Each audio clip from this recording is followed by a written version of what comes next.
tenor lain, doktor memaham tenor lain, apa jadi terang.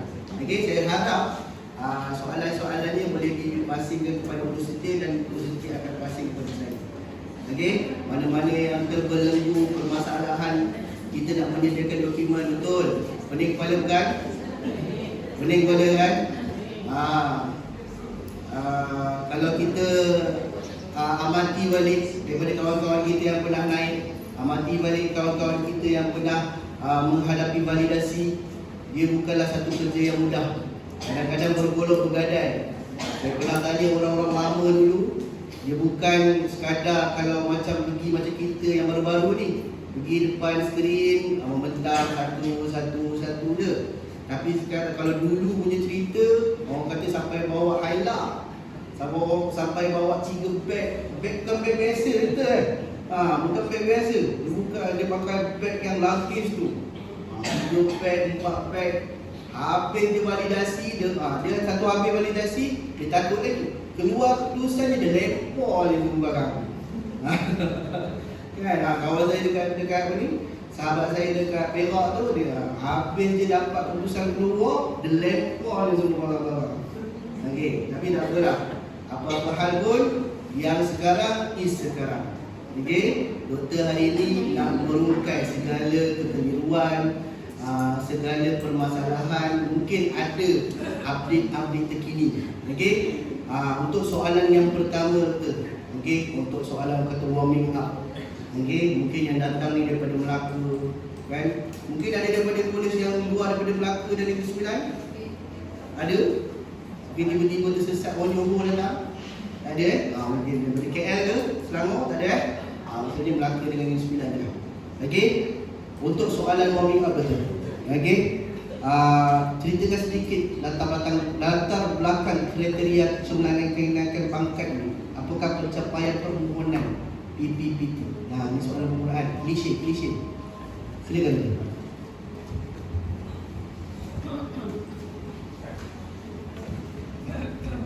Terima kasih kepada Tuan Moderator. Assalamualaikum warahmatullahi wabarakatuh dan salam sejahtera. Bismillahirrahmanirrahim. Alhamdulillahirabbil alamin wassalatu wassalamu ala sayyidina Muhammadin asyrafil anbiya'i wal mursalin wa ala alihi washabbihi ajma'in. Rabbi shrah li sadri wa yassir li amri wa hlul lisani yafqahu qawli. Allahumma shalli ala sayyidina Muhammad wa ala sayyidina Muhammad. Yang dihormati Tuan Pengarah Kolej Komiti Kuala Pilah, Teknologis Ahmad Afendi Abdul Khalil, Barisan Pengurusan Kepimpinan Kolej Komiti Kuala Pilah, bersama saya pada hari ini Cik Khairul, Penolong Pengarah Kanan, rakan stoka saya dari bahagian kompetensi dan peningkatan kerjaya, dan seluruh rakan-rakan pegawai pendidikan pengajian tinggi PPPT Kolej Komiti Zon Melaka atau Zon Negeri Sembilan dan Melaka. Terlebih dahulu saya ingin mengucapkan jutaan terima kasih kepada tuan rumah iaitu pengarah dan juga kepada pengarah program Cik Khairul Samsul yang telah pun menjemput saya secara verbal kemudian baru dibuat secara rasmi.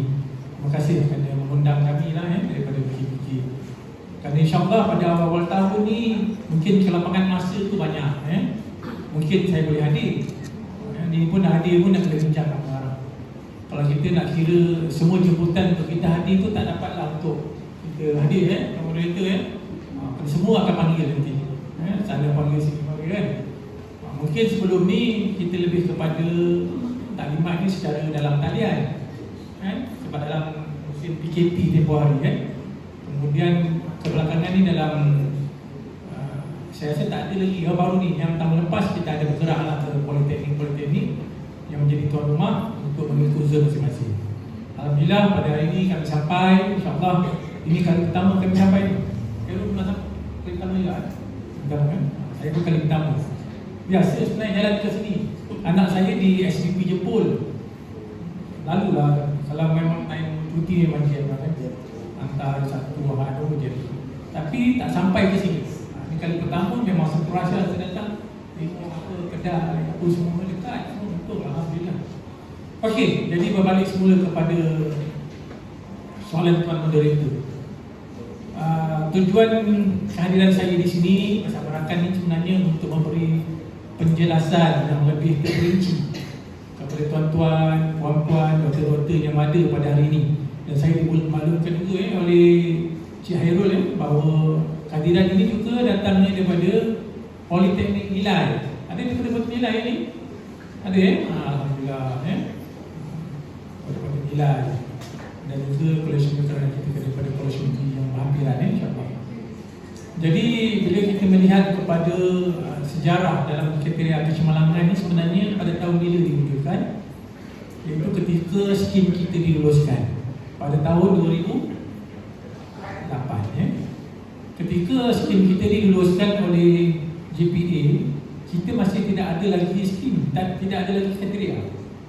Kalau tengok balik pada sejarah kita, ketika diluluskan tahun 2008, barulah pada ketika itu kita menyediakan kriteria kecemerlangan yang telah diluluskan pada tahun 2009. 2009. Dan edisi pertama kriteria ini pada tahun 2010. Edisi pertama 2010 kalau mengikut pada sejarah. Jadi perkembangan tentang kriteria ini secara berterusan sehinggalah pada 1 April tahun 2022 pada tahun lepas kita telah menerbitkan lagi satu garis panduan kriteria kita versi 3 tidak satu. Itulah perkembangan sejarah tentang kriteria ini. Jadi apabila kita sebut tentang kriteria kecemerlangan ini, ia adalah berfokus kepada skim PPPT, skim PPT. Jadi secara tidak boleh dinafikan bahawa dalam kriteria kecemerlangan ini ataupun dalam skim kita ni, kepantasan untuk bergerak itu adalah cepat. Kalau mengikut sejarah saya pun, ketika saya jadi Tuan Moderator membacakan latar belakang saya 2001, saya naik pangkat ke DS44 pada tahun 2010 atau 11, bermaksud 11 tahun, 10 tahun dengan tanpa ada kriteria. Pada waktu itu, mula tu skim biji apa ni, Tuan Pengarah mungkin zaman saya jugalah, saya ramai lagi zaman saya. Tapi sekarang ni memang telah menjadi satu walat ketika kita ni semua bila naik pangkat, kepantasan kita tu cepat. Sekarang ni kalau tengok berapa ramai yang di sini berada dari masih lagi dalam DH41, boleh katakan tak ada lagi dah 44 mungkin tak ramai. Sekarang ni kita dah berada dalam bentuk diamond Diamond ni maksudnya kita besar di tengah Sekarang ni dah tak lama lagi kalau ikut saya punya satu kajian ringkas saya, mungkin share lah, saya share, mungkin tak boleh tak tahu, saya tahu dan tuan-tuan boleh tahu lah. Saya buat sedikit simulasi ini mungkin kali pertama tuan-tuan dengar lah. Saya rasa di jabatan pun ada beberapa orang yang saya berbincang, antaranya ialah pengarah lah. Mengikut simulasi saya, pada tahun 10 tahun akan datang, kita akan TPT akan yang berada dalam grade 54 hampir 50%. Grade 54 satu hari nanti dalam 10 tahun ni sekarang. 10 tahun bukan sekarang, daripada tahun lepas untuk simulasi saya. Semua akan ramai di H54. Dan sekarang ni pun semalam saya ada bincang dengan satu ni, dengan rakan saya Dr. Bozi yang merancang untuk buat dasar-dasar tentang ni. Dia kata mungkin akan wujudnya fleksi, jawatan fleksi. Pengarah ni bukan ada pada 54, bukan ada pada 52, bukan hanya pada 48. Maksudnya jawatan fleksi. Semua akan merasa untuk menjadi pengarah dan tempoh 2 tahun seperti universiti. Kita akan buat rotation. Ketua jabatan, timbalan pengarah. Kami pun di SD pun sama. Satu nanti, di dalam plan, semua dalam rancangan. Tidak ada lagi. Itu menunjukkan bahawa tadi kita soalan tadi tentang sejarah dan tentang skim ini. Jadi yang terakhir dalam perkembangan terkini adalah wujudnya buku garis panduan pada 3, pindahan 1, insyaAllah. dan mengikut kepada kita punya garis panduan tu, saya percaya pasti akan lebih ramai yang akan dapat peluang untuk mencapai. Itu yang saya percaya. Sikit soal permulaan tadi kan. Jadi kita pun tahu banyak perkembangan juga dari segi kita punya kenaikan pangkat ni, dan kita semua nak tahulah daripada kita zaman sebelum PAP, zaman kita angkut barang, zaman kita validasi depan kamera, betul kan? Ria-ria lah sediakan barang kat tepi tu, dia tak tengok langsung. Dia tak tengok langsung. Ria-ria lah. Jadi adakah apa-apa pembaharuan, update terkini? Ada bertukar ke format, ada bertukar ke dia punya beberapa versi yang terkini, mungkin ada sekadar update yang boleh Dr. kongsikan. Silakan. Okey, terima kasih Tuan Moderator. Jadi bila kita melihat kepada perubahan-perubahan terkini, sebenarnya dalam apa-apa sahaja pindaan-pindaan ataupun penambahbaikan dalam segi kriteria kita ni, pertama sekali yang menjadi asas kepada perubahan ini adalah melalui kajian-kajian kita. Saya tidak pasti atau tuan dan puan doktor-doktor pada hari ini jawab tak kita punya soalan yang kita telah edar dari kemarin, iaitu skim kriteria kecurangan. Tapi kita agak kekilan sikit lah, kecewa sikit, kerana dalam edaran soalan kita tu daripada 11,000 PPT kita, yang menjawab hanya 1,000 lebih, kurang daripada 15%. Jadi kita tak dapat tidak mendapat secara menyeluruh apa yang tuan-tuan perempuan untuk terasa dalam kriteria. Tapi tak apa, itu dah sudah cukup memberi input kepada kami dalam kajian itu untuk mengenal pasti isu-isu, masalah-masalah yang berlaku di bawah dan di dalam masyarakat kita di Politeknik, di Kolej Unity dan juga di jabatan. Kerana edaran soalan tersebut diberikan kepada semua, diberikan kepada semua. Mungkin ada yang menjawab, atau tidak. Jadi balik kepada soalan tadi, kalau kita lihat bahawa antara perkara yang bukan sedang lagi dah berlaku adalah apabila kita menyediakan dokumen-dokumen di dalam simpanan online. Itu berlaku simpanan online iaitu OneDrive. Kalau pada hakikatnya bagi tuan-tuan, perempuan, doktor-doktor yang akan validasi, boleh angkat tangan, saya nak tahu berapa ramai yang akan validasi, yang telah memohon kemampuan kenaikan pangkat ke 48, 44, 42, 40, 34, 29. Ada tak dalam kalangan? InsyaAllah. Okey, baik. Tuan-tuan akan divalidasi pada bulan 3.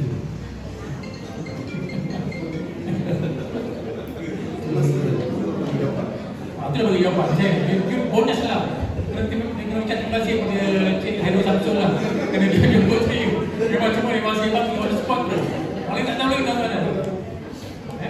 Bulan 3. Bulan 3 sebelum puasa. Ready ni sekarang. Bulan 3 sebelum puasa. Pero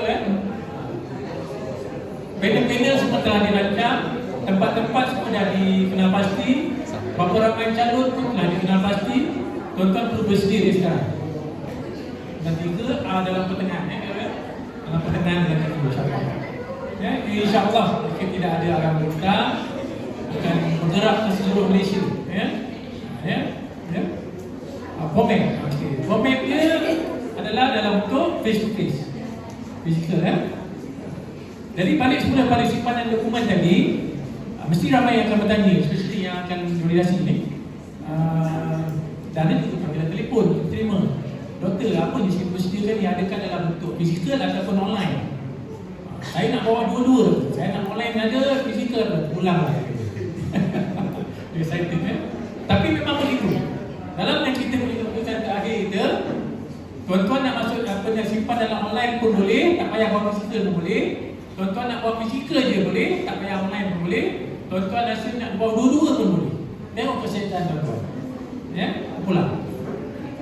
Dua-dua boleh Kira-kira kalau saya tak salah maklum, dua-dua boleh. Kalau nak sedia online, sedia sertifikat fizikal, tapi saya percaya ramai di kalangan disebabkan PKP tempoh ini ramai yang dah bersedia dan simpan dalam online. Kelebihan dalam online ni mungkin tuan-tuan boleh simpan dan tuan-tuan akan tengok balik untuk akan datang kan pada tahun yang tuan-tuan nak iPhone Plus atau 50 ke 4. Kalau fizikal ni kadang kita hilang macam ni kan, betul tak ya? Kita sediakan OneDrive dalam isi kan. Jadi untuk panel-panel kita tak ada isu. Kita untuk makluman semua kan. Satu juga perkara yang penting tuan-tuan dan puan-puan untuk kita maklum, bahawa sebenarnya kita telah menyediakan satu garis panduan kepada semua panel penilai kesepakatan kita. Ada di kalangan sini yang panel penilai, boleh saya tahu? Nanti mungkin apa ni, Tuan Arah nama ni jadi panel penilai ni. Ada tak boleh? Tak ada. Tak ada. Kita nak kalau boleh pengarah ni semua kena jadi panel penilai. Dia ada credibility dia jadi panel penilai. Baru kita iklan kan. Jadi kita dah buat satu simposium pada tahun lepas dan kita mewujudkan kali pertama dalam sejarah. Kita dah mewujudkan satu garis panduan. Jadi jangan bimbanglah tuan-tuan dan puan yang bimbang bahawa ketidaksepahaman, ketidakkeselarasan itulah perkara yang sangat dibangkitkan. Panel A senang nak lulus, panel B susah ni. Sebut je Dr. Setiawan ni susah Dr. Setiawan ni. Contohlah begitu kan. Sebutnya ni jadi lepas ni kita semua sama. Cuma panel-panel saya untuk makluman moderator juga. Saya pakai 2 topi lah pada hari ni. Topi pertama saya adalah sekretariat daripada BKBK. Kedua adalah saya panel penilai. Saya adalah panel penilai. Sebelum saya kalau ikut tadi sejarah tadi, saya semasa di pusat penyelidikan inovasi memang saya adalah panel penilai. Memang saya ada pengalaman. Jadi pertama tadi kita dah buat secara online simpanan dokumen. Kemudian kita dah buat buku garis panduan panel penilai untuk keselarasan kan? Kemudian akan datang lagi kita dalam progres untuk melihat hasil kajian kita yang telah kita edarkan. Kita dah nampak ada beberapa perkara, tapi tidak boleh kita pasti bahawa ramai di kalangan kita yang ingin kembali ke time base. Ini satu maklumat kepada semua. 50% daripada kajian kita untuk menyokong untuk kembali ke time base. Tapi daripada 1000 lebih, itu saya kata tadi, kalau ramai yang memberi respon hanya 15%. Jadi kita cuba jugalah untuk menjadikan itu sebagai kita punya asas kepada ini 50%. Tapi kalau tuan-tuan tengok, bagi kumpulan yang sedang sama belajar, dalam kajian kita menunjukkan bahawa lebih daripada 80% rakan-rakan kita yang sama PhD mereka nak fast track, dia nak lagi cepat, dia mohon untuk fast track kan, tapi itu dalam kita punya radar kita untuk melihat penambahbaikan yang akan kita buat lah. Kita menerima respon balas ni untuk penambahbaikan. Itu saja insyaAllah.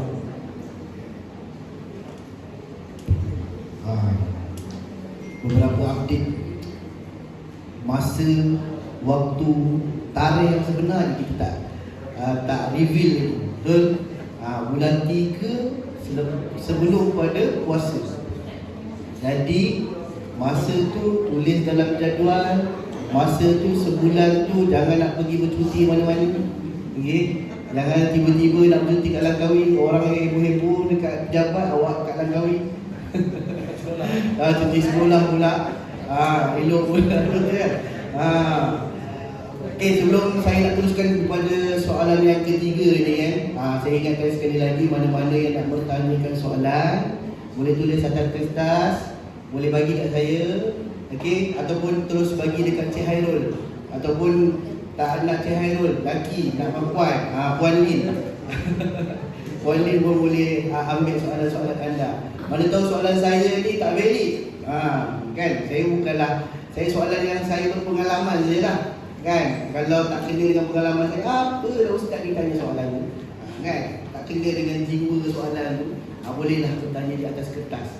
Okey, nak melancarkan lagi. Kita balik kepada doktor. Okey, saya sebagai seorang yang pernah divalidate kan, kita pernah dinilai, kita pernah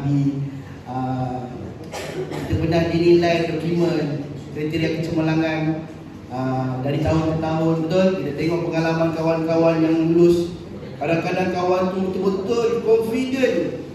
Dia punya validator suka dengan dia punya dokumen, suka dengan dia punya persembahan, suka dengan dia punya inovasi.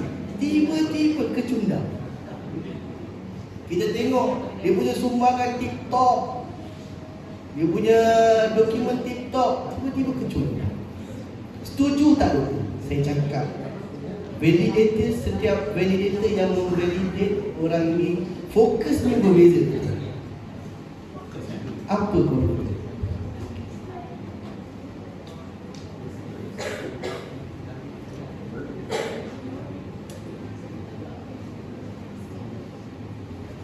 Okey, balik pada soalan atau moderator. Perkara penting dalam urusan validasi, dia ada 4 perkara utama yang perlu kita pegang. Di sini pun saya rasa saya bagi tip ni dalam sebelum ni saya pun bagi tip lah. Dalam urusan validasi, kenaikan pangkat ni sebenarnya yang melibatkan kriteria kecemerlangan ni hanyalah lebih kurang 50%. Dia bukanlah menyeluruh yang menentukan kenaikan pangkat kita ni berjaya atau tidak. Kriteria kecemerlangan hanya meliputi 50%, hampir 50%. Selain daripada itu, 50% lagi adalah LPT. LPT berapa ratus? 40%. Apa lagi yang melibatkan kita punya kriteria unsur-unsur yang dari segi kenaikan pangkat ni adalah dari segi penilaian yang diberikan oleh pengarah kita untuk jabatan kita. Dipanggil apa tu? Referee. Referee kan? Ada lagi yang lain-lain kan? Dari segi kalau melibatkan PNP, yang melibatkan kita punya pencerapan, 3 pencerapan terdahulu, 1 pencerapan terkini oleh pensyarah kan, oleh kita punya pihak atasan, dan juga 3 pencerapan pelajar yang terdahulu dan terkini. Kalau mengikut secara makro, kriteria kecemerlangan hanya dalam lebih kurang hampir 50%. Tidaklah kita nyatakan bahawa kriteria kecemerlangan ini solid menentukan kenaikan pangkat kita berjaya atau tidak. Namun itu, perlulah kita memastikan bahawa 50% ini yang akan membantu kita untuk kenaikan pangkat. Tetapi satu lagi perkara yang mungkin kita boleh ketahui, kalau kita lihat dalam buku garis panduan, semua dah khatam tu kita tengok buku garis panduan? Belum, dah khatam lah maksudnya, insyaAllah. Kalau kita tengok pada kita punya garis panduan ni, 60% adalah melibatkan kriteria dan 40% adalah melibatkan LPT. 60% tu pecah lagi 3. Itu antaranya ialah unsur kriteria kecemerlangan. Betul? Mulai ada pencerapan dan sebagainya. Betul? Dan kita punya menyebut tentang kecemerlangan. Jadi kalau moderator sebut, kita merasakan inovasi kita dah cukup baik, kita dah merasakan penyelidikan dah cukup baik kan? Penerbitan kita dah cukup baik. Baik tak semestinya cemerlang. Dia kena cemerlang. Kalau nak cemerlang ni, kalau dalam pemartahan kita ke semua pendidik kan, kalau nak cemerlang, berapa markah dia? Saya pernah dulu 85. Pastikan bahawa inovasi kita ni bukan baik, bukan 70%, tapi mesti cemerlang 85% ataupun 80%. Kalau penyelidikan kita kata kita dah buat penyelidikan, adakah penyelidikan kita tu baik atau cemerlang? Mesti cemerlang. Kalau kita punya PNP tu, kalau kita punya satu, baik atau cemerlang? Kita nak cemerlang. Kalau kita punya penerbitan, ini semua saya bagi tip ni sebab saya ada pengalaman ni. Kalau kita ada penerbitan kita nak baik atau cemerlang? Kita nak cemerlang. Kalau cemerlang ni, contohnya, kalau kita nak paling cemerlang sekali, terbit international. Itu yang paling cemerlang. Tak ada lagi cemerlang lagi pun. Kalau kita terbit di zone, mungkin tak sama. Kita terbit di peringkat politeknik atau politeknik, mungkin tak sama. Kan? Kalau ini kita sebut tentang cemerlang. Namun begitu, perkara-perkara ini yang kita sebut pada asasnya kena cemerlang. Kalau kita nak menyemaklah kita rasa sendiri kan, kita dah cemerlang, dah baik. Mungkin kita boleh bertanyakan rakan-rakan kita yang dalam tugasnya sebagai panel penilai. Jangan tanya rakan-rakan kita ni bukan panel penilai. Kalau saya tanya Khairul, kalau Khairul tanya ataupun Khairul tanya dengan rakan dia yang bukan penilai, dia kata bagus. Apa itu kan? Betul tak? Kalau kita tanya dengan panel penilai, dia kata improve lagi. Kenapa apa itu? Cukup ke lagi? Mungkin begitu. Sebab kita bercakap dalam kriteria keislaman, kita bercakap tentang cemerlang. Kita memangkan ini mesti cemerlang dengan unsur-unsur atau iktimat terjadi. Kalau kita kata kolaborasi kita tak nak kolaborasi itu dalam bentuk baik saja, kita nak cemerlang. Kalau sebut cemerlang ni, saya huraikan lagi, saya lagi detail. Kalau kita buat inovasi, contoh kalau kita buat inovasi, adakah inovasi yang kita telah ciptakan tersebut dan kita aplikasikan kepada, kita telah edarkan kita buat inovasi, kemudian kita gunakan kepada pelajar-pelajar kita. Adakah cukup setakat itu? Tak cukup.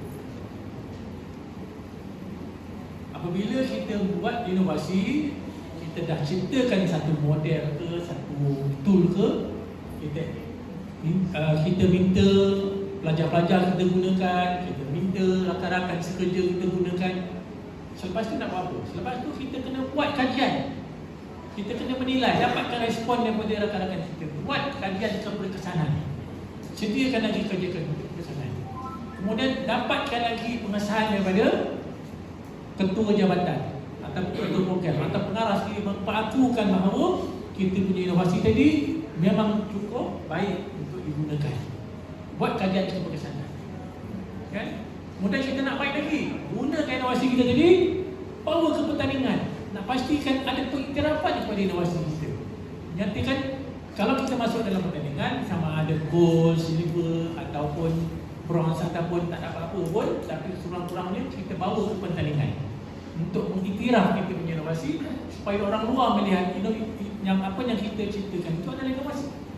Ini yang kita cemerlang tadi. Kalau boleh, kalau tak boleh tak apa lah kan. Kalau boleh, itu yang kata aspek cemerlang tadi. Jadi selain daripada itu, kalau kita tengok tadi apa yang tersebut, ada dari segi fokus kepada panel penilai. Panel penilai ni kita ada setakat kita ada lebih kurang berapa tu panel penilai. Kita ada setakat ni 180 lebih kurang panel penilai seluruh Malaysia. Sebab tu baru ni kita iklankan lagi. Ada yang mahu panel penilai kan lain? Semua dah.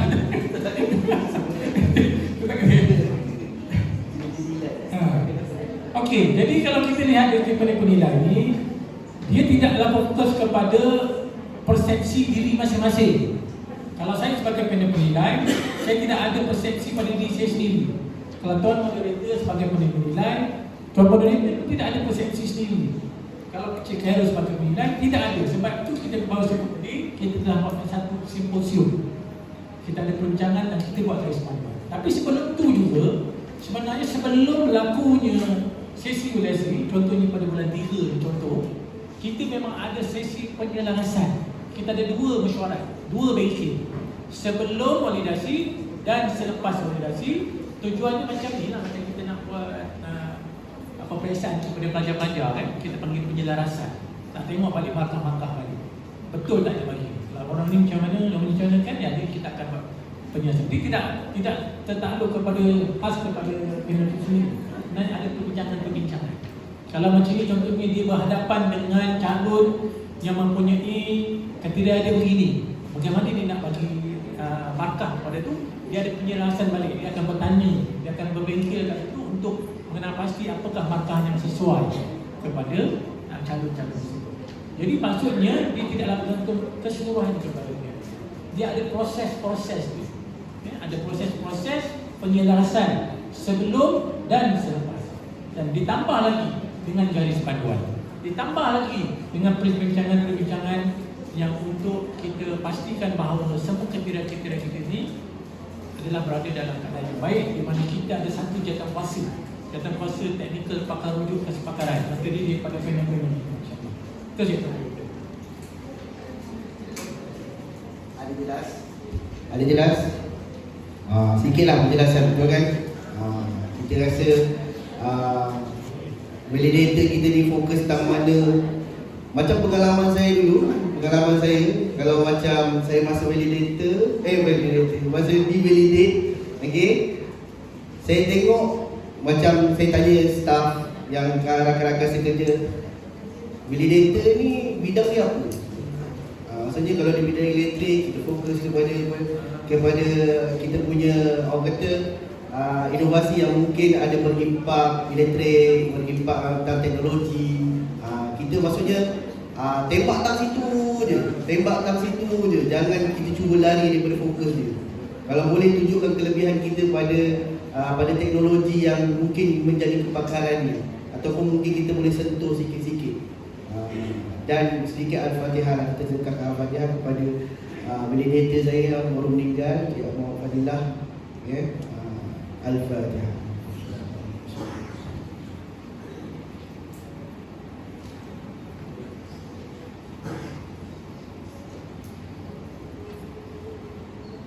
Okey, kita terus kepada soalan seterusnya. Doktor pun dah pandang lebar tanya. Ada soalan yang daripada kita ni. Sebelum saya nak asyik soalan saya je, short sendiri je. Okey, ada soalan doktor? Okey, daripada pendengar. Macam radio kan. Okey, daripada siapa tak bagi tahu ni? Bagilah siapa. Mungkin saya wakil kot. Okay, perlu tak buat slide presentation untuk validasi akan datang? Itu satu soalannya. Kedua, coaching and mentoring perlu tak? Coaching and mentoring perlu pembuktian ke tak? Itu dua soalan. Baik, terima kasih moderator. Okey, soalan yang pertama, perlu tak sediakan slide presentation untuk validasi nanti? Jawapan dia tak perlu. Lega. Yang perlu untuk menyediakan slide presentation ni hanyalah bagi grade jawatan kenaikan pangkat ke grade 54 saja. Ya. Tempoh hari kenapa ada? Mungkin ada soalan tambahan. Kenapa itu ada? Ya, sebab itu adalah secara online. Kan? Secara dalam talian. Tapi dalam fizikal ni dah tak ada lagi. Ya, kalau 52, 54 itu wajib. Kerana mereka kena present lepas nak tengok dia punya kepimpinan. Bila kita dalam grade tinggi, biasanya kepimpinan kita seharusnya tinggi, sama dengan kita di grade, kan? Jadi dia present, dia akan persembahkan apa kemampuan dia, kelebihan dia, kecemerlangan yang dia telah sediakan sepanjang tahun, sepanjang dia berada dalam grade 2 untuk naik ke grade 54, ya? Kalau grade 54 ni, kalau di universiti dia adalah profesor madya, ya? Jadi dia perlulah ada presentation yang baik, ya? Okay, soalan yang kedua. Jadi jelas ya, tak perlu ada presentation, ya? Tak perlu.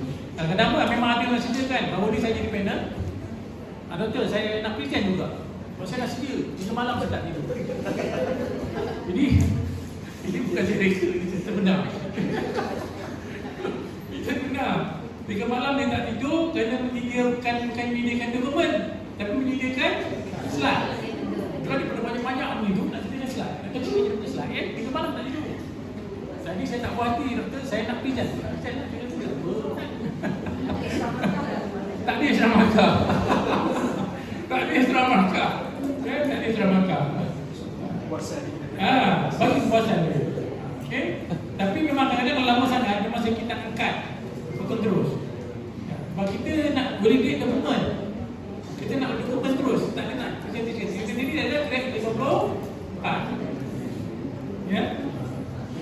Okey, kemudian yang kedua, soalan kedua tadi, coaching mentoring perlu pembuktian. Kalau coaching mentoring, pembuktian ini adalah borang coaching lah kan? Kan ada borang. Borang tu mengikut kepada kita punya kalau kita mentor, mentee kita tu mesti ada bilangan-bilangan yang tertentu, betul? Kalau kita coaching kita mesti ada berapa bilangan kan, betul? Mengikut grade. Pembuktian dia adalah borang. Okey, saya bagi tip kat situ. Tip lagi saya share. Dia tidaklah bergantung kepada borang sebelah mata. Pada penilai ni, dia nak tengok impak dia. Kalau kita cerita, okey, ni tuan, saya buat coaching ni, borang-borang saya ada 25 borang, banyak borang ni. Last kali kena tanya, apa impak dia? Terus dia tak boleh jawab. Apa impak dia? Kalau you coach ni apa? Impak dia, you kena buktikan. Kalau ada sedikit laporan, contoh, kalau ada sedikit laporan, Carol, coach saya punya coach, dulu dia tak boleh buat sistem, sekarang dia dah boleh buat sistem. Dulu dia tak boleh organize seminar, sekarang dia dah boleh organize seminar. Contoh ni contoh. Itu impak dia. Apa kesan daripada kita coach dia? Kalau kita tak boleh bagi impak, kita jangan terkejut apabila ditanya oleh panel. Kita kata ini impak dia. Daripada dulu dia tak tahu, sekarang dia dah tahu. Bukti di mana? Tunjuk sikit. Ini dia punya sijil jadi sebagai floor manager dalam corporate. Contoh. Tunjuk sikit. Oh, impak dia. Tapi tak jelas. Banyak sangat. Kita nak, kita tu nampak apa impak dia kepada kita punya coaching atau kepada kita punya tim. Menunjukkan bahawa kepimpinan kita, apa yang kita coach itu memang benar-benar berkesan, memberi impak kepada orang yang kita coach. Ya? Okey, soalan seterusnya. Ada satu soalan? Boleh. Aku nak tanya tentang coaching mentoring tadi. Dia ada certain ada bilangan coaching yang boleh, maknanya yang akan diambil kira, ataupun ada yang boleh dah banyak sangat dah coaching dia tak payah. Kena based on tengok apa benda yang dia buat. Contohnya katakanlah dia ada 2 orang coaching, tapi 2 orang tu buat dia punya objektif dia pada satu impact yang sama. Which one is better? Adakah macam tu, ataupun 2 orang coaching mesti ada 2 perkara yang dia buat tu berasingkan? Macam tu lah. Okay. Tak semestinya. Di mana-mana tu boleh. Kalau nak kata 2 orang tu buat satu impak, tak ada masalah. Boleh. Kalau 2 orang tu nak 2 impak pun boleh. Maknanya tetap akan diambil kira. Ya. Jadi ada tak beza antara satu impact dengan 2 impact, walaupun 2 coaching yang sama, 2 coaching yang sama? Tak ada beza. Sebab dia tak ada perbezaan begitu. Dia tak rigid begitu. Itu lah tak tanya. Kalau rigid sangat dia ada kena tetapkan 2 impak yang berbeza, kan rigid.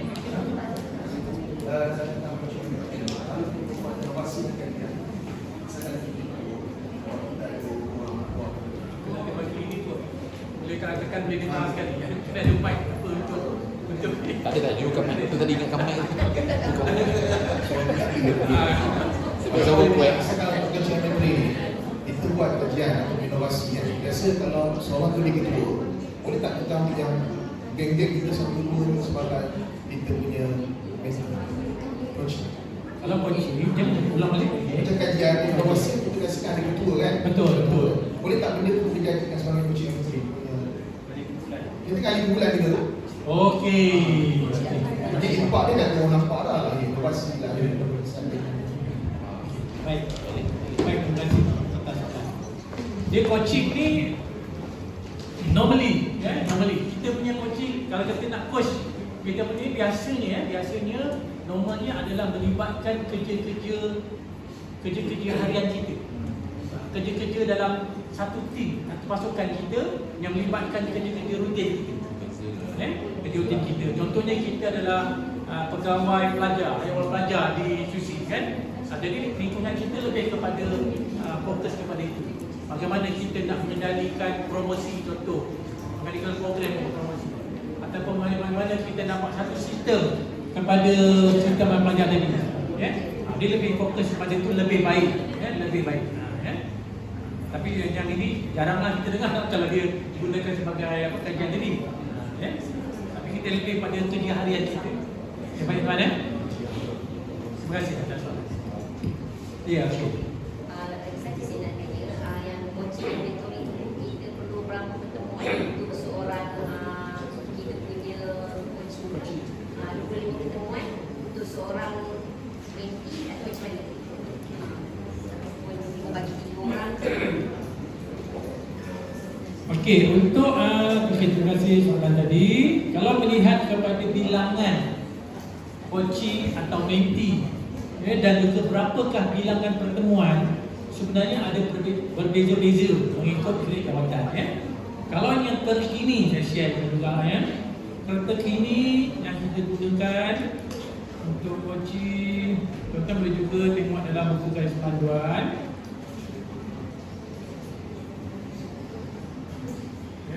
Dalam ni ada kan? Untuk ini dengan 1 lampiran 9B. Kalau kita tengok untuk grade DH44, untuk ke grade DH48 kena ada lebih kurang 15 pertemuan. 15 pertemuan. Sekurang-kurangnya 3 pegawai berdasarkan kepakaran dalam bidang tugas. Bermaksud kalau 3 pegawai 15 pertemuan, bermaksud 1 pegawai 5 pertemuan, cukup. Bukannya 3 kali 15, bukan. Oh, banyak sangat. Tepat betul, tidak. 15 pertemuan, 3 pegawai, 1 pegawai, 5 pertemuan. Itu yang cantik, ya. Kalau ke grade 48, mana-mana yang kawan-kawan kita nak menggunakan ni, 25 pertemuan, sekurang-kurangnya 5 pegawai. Sama juga, 1 pegawai, 5 pertemuan, 5 pegawai, 25 pertemuan, ya.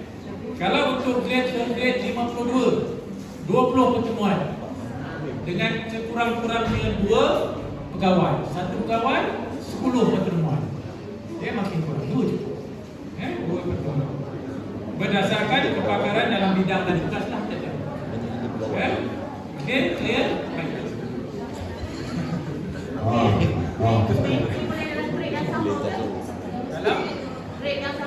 Dalam grade yang sama. Okey, ini pindaan baru yang kita buat. Terima kasih kepada saya. Ini pindaan baru versi 3, pindaan 1 yang dikeluarkan baru-baru ni. Kalau dulu versi 3 kita push atau kita mentor kepada pegawai yang lebih rendah. Sekarang tidak ada lagi. Kita boleh, tadi soalan tanya, soalan puan tadi bertanya sama grade, jawapan dia boleh. Bukan saja sama grade, grade yang lebih tinggi pun kita boleh push. Tak kisah. Tapi berdasarkan kepada kepakaran kita. Ya, kalau kita ni programmer contoh, tentu kita pakar dalam programming, betul. Kadang-kadang kita punya pihak pegawai atasan kita tak tahu pun. Kita push lah ni. Jangan kita push di mana dia tahu, dia tahu dari kita. Ya. Tempat nanti dia akan tanya dalam validasi. Sekarang mungkin kita kata boleh tak boleh kan, tapi nanti validasi dia akan tanya apa yang tuan-tuan kata push ni pada grade yang lebih tinggi ni, tuan-tuan kena cerita lah. Mungkin dia akan tanya macam tu, dia bukan nak sendiri sama akan tanya. Mungkin ini pegawai yang pelajar, mungkin dia tak arif sangat tentang apa programming, ataupun dia tak arif sangat tentang apa-apa saja, dia boleh makan push. Ya, boleh. Okey, baik. Ini dalam pindaan 1 ya, dulu tak ada, sekarang dah ada. Okey, moderator. Banyak soalan yang boleh terus ni. Tahu kita lain juga soalan daripada kita ni ya. Kita orang kata kita lain juga. Soalan, adakah inovasi perlu ada kajian kepada masalah kepada inovasi? Baik, moderator. Adakah inovasi yang kita buat perlu ada kajian sebelum? Kalau mengikut kepada Siri, saya cerita kan, sebenarnya inovasi kita ni sebenarnya kita tidaklah begitu strict sangat tentang inovasi ni. Kalau kita mengikut istilah inovasi yang dikeluarkan oleh Siri, ada 8 stage, 8 ke 7 stage baru dikatakan sebagai inovasi. Banyaklah stage dia, peringkat pertama, peringkat kedua, peringkat ketiga, barulah digelar istilahnya inovasi. Tapi kita tidaklah begitu, kamu boleh kan? Secara asal kita ada buat inovasi, pembaharuan yang boleh kita buktikan, kita dikira sebagai inovasi. Tetapi balik pada soalan, adakah perlunya kajian? Seharusnya begitu.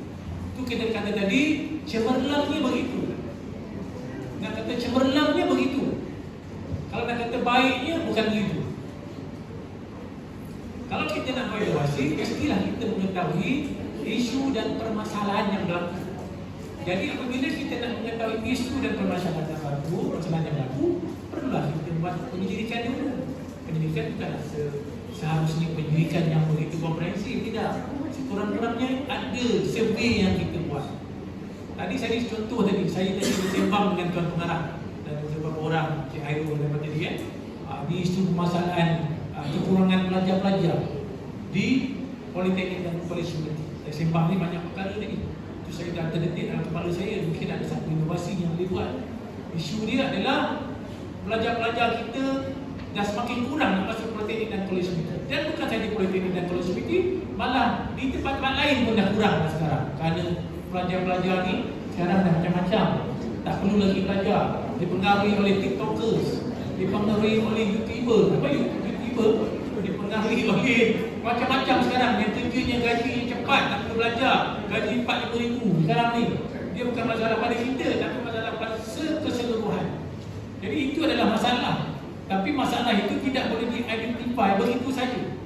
Tidak boleh dibayangkan melalui pemikiran itu. Oh, ini masalah. Secantiknya ini perlu ada satu survei yang dibuat menunjukkan bahawa itu memang masalah. Dan dibuktikan dengan data bahawa 80% pelajar kita punya anak-anak kita yang berada di Malaysia contoh sudah tidak berminat untuk sambung belajar kerana mereka semua nak jadi TikToker contoh. Itu adalah data. Jadi bila data itu dibuat, kajian dibuat. Bila kajian dibuat, barulah kita buat inovasi. Ini contoh saya bagi ya. Inovasi itu cantik. Tetapi kalau tak ada, terus kita tadi, kita mungkin merasakan inovasi kita ni dah cukup baik, kan? Tapi kita nak cemerlang lagi, kan? Nak cemerlang lagi supaya inovasi kita ni boleh diterima oleh penilai, boleh diterima oleh siapa-siapa saja berdasarkan kepada survei high impact. Dan kemudian dah ada inovasi berdasarkan isu dan masalah, kita buat inovasi tu.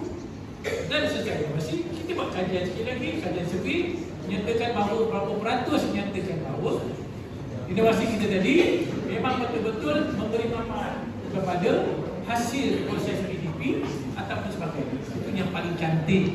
Tapi kalau tak ada, tak boleh buat kan? Tak boleh lah paksa. Itu yang tadi pulang pada masing-masing. InsyaAllah. Okay. High impact. Okay. Jadi inovasi anda buatlah se-high impact yang mungkin. Okay. Fahamlah arti maksud. Nak ada kajian sebelum pun lagi cantik, tak ada kajian pun tak. Tapi nak cemerlang kena ada high impact punya kajian lah. Baru ada soalan.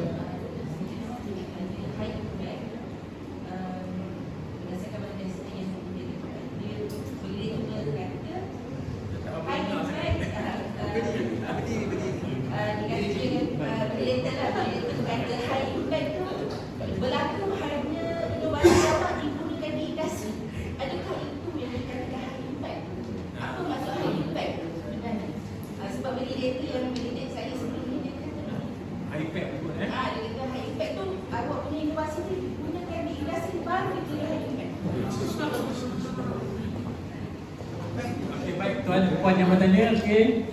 Ustaz Amri. Terima kasih Ustaz Amri. Silakan. Okey. Ustaz Amri juga salah seorang daripada panel penilai kita ya. Tapi hari ini dia datang sebagai topi pengarah Kolej UMT Jempol ya. Pengurusi ya, pengurusi Zon ya. Kolej UMT 9 Mac. Terima kasih kerana hadir Ustaz. Okey, jadi berbalik semula kepada soalan puan tadi menarik. Apabila dia sebut high impact ni, dia high impact ni bukanlah istilah high impact ni yang digunakan oleh jurnal high impact. Kan kita biasa dengar jurnal high impact. Tidaklah begitu. High impact dalam jurnal ni dia ada poin-poin dia. Poin-poin 3, 2 ada dia punya. Tidaklah begitu. High impact ni kalau dalam kita punya Jabatan Pendidikan Politeknik dan Kolej UMT, KPI yang dimaksudkan high impact ni adalah inovasi tersebut diaplikasikan. Cukup sekadar diaplikasikan. Diaplikasikan ini bermaksud dia digunakan dan dia memang ada dalam keras KPI kita. Dan kita memberi sumbangan kepada institusi yang mencapai KPI tersebut. Kan? Macam-macam mana nak tahu dia aplikasi atau tidak? Dokumen ini yang diperlukan oleh panel penilai. Kalau kita kata inovasi saya ini digunakan dalam proses PDP dalam kelas saya, ada setengahnya tidak menunjukkan bukti pun. Ditunjukkan apa maklum itu ada dia punya slide, tapi tak ada. Sebab tu kita minta perlu ada bukti aplikasi, ada surat daripada ketua program atau ketua jabatan. Kalau lagi baik daripada pengarah, membuktikan bahawa inovasi ini memang telah diaplikasikan, diguna pakai dalam proses pendidikan. Kalau di industri tadi, kalau kita buat apa-apa inovasi yang kita kata yang mempunyai satu impak yang besar, dia juga boleh digunakan di industri. Jadi bukti digunakan di industri, kita perlu dapat surat daripada industri menyatakan bahawa inovasi Tuan Moderator ini telah digunakan pakai dalam industri kami sekian-sekian dalam impak. Surat itu disebut pakai aplikasi kan. Mungkin istilah tadi ialah aplikasi, bukan iPad ya. Kalau iPad ni kita terlalu jauh sangat nanti iPad tu kan. Cukup di aplikasi. Tapi dengan ada bukti.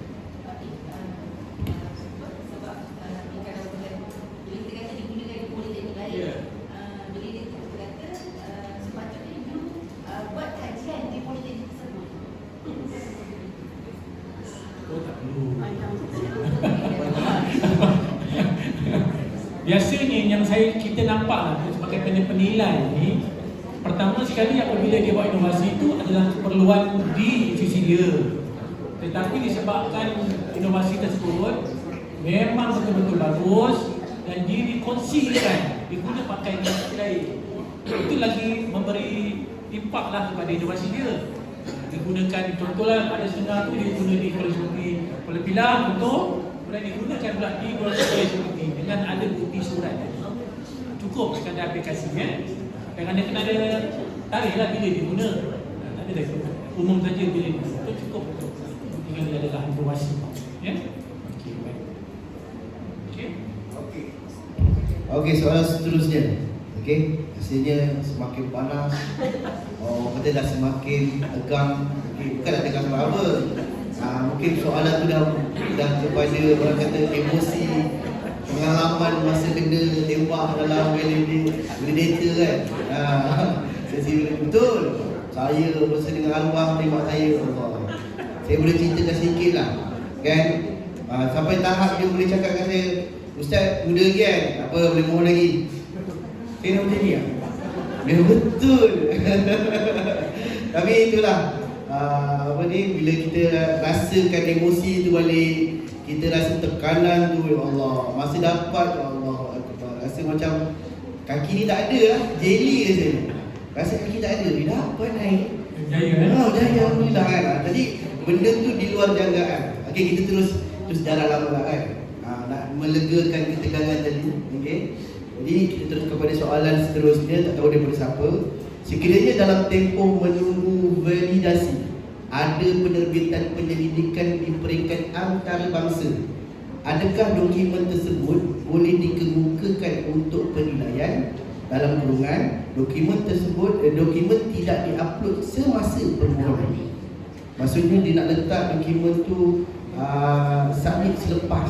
Kita bawa sebagai penguat saya. Adakah benda itu diterima? Okey, masih dalam berita. Okey, dalam prinsipnya dalam kita memohon pengakuan kenaikan pangkat atau permohonan pangkat adalah segala dokumen kita, segala pencapaian kita perlulah dilaksanakan sebelum berlaku permohonan. Permohonan kita faham bahawa dalam perjalanan permohonan sehingga ke urusan validasi, kita mohon, contoh kita mohon pada hari ini tetapi tutupnya lagi sebulan, betul? Kita mohon sebulan tutup, betul? Maksudnya dah habis tutup. Kemudian daripada tutup tarikh permohonan, kemudian kita ada lagi berapa bulan lagi untuk urusan validasi. Jadi kiraan kita, dokumen-dokumen kita, kerja-kerja kita hanya dikira sehingga pada tarikh tutup sahaja. Tetapi dia, tadi mungkin ada sedikit tambahan dia. Contohlah diletakkan penyelidikan dia adalah tajuk A. Kemudian dia dah dapat, dia dah hantar tajuk A dia, tetapi dia punya kata proses penerbitan tu kan, proses penerbitan kan makan masa, betul kan? Masa, tapi proses penerbitan tu dapat selepas dari tutup. Boleh dikira atau tak? Boleh dikira. Sebab tadi dia dah masuk tadi. Dia dah masuk siap sebelum urusan dari itu tutup. Ya, kita mengambil kira. Ya, memang proses tu dah berlaku. Dia dah hantar dah paper dia, dah dapat dah surat betul. Cuma penerbitan tu je lambat. Penerbitan ni kadang-kadang makan masa setahun. Pun ada 6 bulan, 7 bulan dan sebagainya. Tetapi kerja yang dibuat, kecemerlangan yang dibuat sebelum tarikh tutup. Dia dapat ada hak untuk mendapatkan kecemerlangan daripada dia. Ya? Tetapi kalau dia belum ada apa-apa lagi, dia cuma baru dapat letter of acceptance, biasa LOA, betul tak? Pernah dapat kan? Tapi dia baru dapat itu, tapi belum ada lagi penerbitan, belum ada lagi presentation, belum ada lagi penghantaran artikel penuh. Selepas dia tutup, boleh dikira atau tak boleh? Tak boleh. Ini ramai yang keliru. Dia dapat LOA tu, letter of acceptance tadi, persetujuan tu dia anggap dia dah boleh dikira sebagai kecemerlangan. Tak boleh. Dia mesti sebelum dari tutup dah melaksanakan dia punya pencapaian. Doktor, Ya. contoh kalau kita katakan kita punya tarikh permohonan tamat untuk bulan 7, Okey. dan kita tahu lah kita akan present paper bulan 8. Okey. So masa permohonan kita masuk kerja kita nak bentang pula. Tapi presentnya bulan 8. Ini okey. Ini tadi balik sebelum pada saya punya penjelasan tadi. Maksudnya perkara itu tidak berlaku sebelum tarikh tutup. Jadi itu tidak boleh diambil kira. Ya. Walaupun dia dapat LA pun, letter of acceptance kan. LA itu penerimaan persetujuan oleh pihak organizer nyatakan bahawa puan kata telah diterima, tapi belum langsung lagi, belum present lagi, itu tidak boleh dikira. Tapi kalau dah present tapi lambat saja dapat, itu boleh dikira. Ya, maksudnya pelaksanaan kerja, pelaksanaan tugas kecemerlangan itu berlaku. Ya, baik. Jadi ambil maklum semua, jangan kita tiba-tiba kita letak, kita dah apa ni, kita akan present, betul kita present selepas pada tarikh tutup, memang tak diterima lah. Itu yang saya dapat lah. Okay? Maksudnya kita hati-hatilah. Kadang-kadang benda kecil-kecil ni lah, dah 2 hari je, takkan tak boleh ambil kira. Bulan yang sama je. Dia bukan itu. Bila seorang kita lepaskan, yang lain membuktikan, kenapa dia boleh terima pula. Itu yang kita nak. Okay, kita teruskan lagi soalan. Kalau ada soalan, ada nak tanya?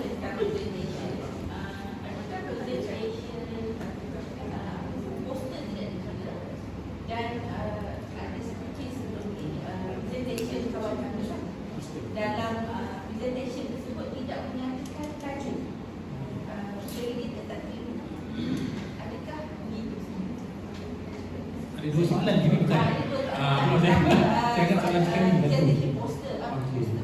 Satu soalan pertama, adakah presentation poster diterima atau tak? Soalan pertama, betul? Okey. Yang kedua, presentation dalam region presentation tidak menyatakan tajuk apa yang dipresent. Adakah tidak diterima sebagai presentation? Ada kes tu. Ada. Tak ada tajuk? Mungkin CJ tu tak tajuk. Oh, CJ. CJ pemerintah, CJ pemerintah. Yang tadi poster, yang kedua dalam CJ Tak ada. Tak nyatakan tajuk. tak nyatakan tajuk. Stiker. Okey. Ada berbeza tak terima. Okey, baik. Okey, saya jawab soalan pertama Sekarang saya kena refer kitab pula. Kalau sebabkan nak refer kitab tu ni, saya nak baca satu persatu. Ayat ni keluarkan dalam panduan. Kalau mengikut kepahaman saya faham tak memang boleh jelas, tapi saya nak ambil petikan daripada ayat ni Pembentangan ini berkaitan dengan pembentangan. Muka surat 80 lampiran 7G. Pembentangan merangkumi aktiviti pembentangan kertas kajian, penulisan ilmiah, perkongsian amalan baik di hadapan sekumpulan pendengar. Sekarang apa? Audience, sekumpulan. Kemudian di depan penonton, di platform rasmi, mesti dalam platform seminar, conference, colloquium, simposium, mesti ada dalam satu platform. Kemudian dia kata di mana-mana peringkat. Okey. Kemudian kita pergi kepada skop. Dia kata pembentangan melibatkan proses untuk menyediakan bahan bentangan. Okey. Dokumen penilaian bagi bentangan adalah mengikut slide pembentangan. Mesti ada slide pembentangan. Sijil pembentangan, ada jenis sijil. Itu adalah dokumen-dokumen yang bukti untuk kita present hasil validasi. Kertas kajian penulisan ilmiah perkongsian amalan baik. Ini kena faham. Bila poster ni, kebanyakan yang kita tengok adalah poster inovasi. Ya, poster inovasi. Tapi ada juga poster tentang kajian, ada diterima. Ya. Kemudian bahan bercetak, buku program yang salah. Kemudian dia kata, okey, jadi kat sini maksudnya ialah pembentangan poster tadi dalam bentuk apa? Apa hasil kajian daripada pembentangan tadi? Adakah dia ada inovasi? Adakah dia daripada penyelidikan betul?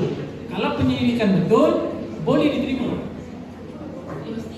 Mesti penyelidikan. Dia tak boleh dalam bentuk inovasi. Ya, mesti penyelidikan. Ya.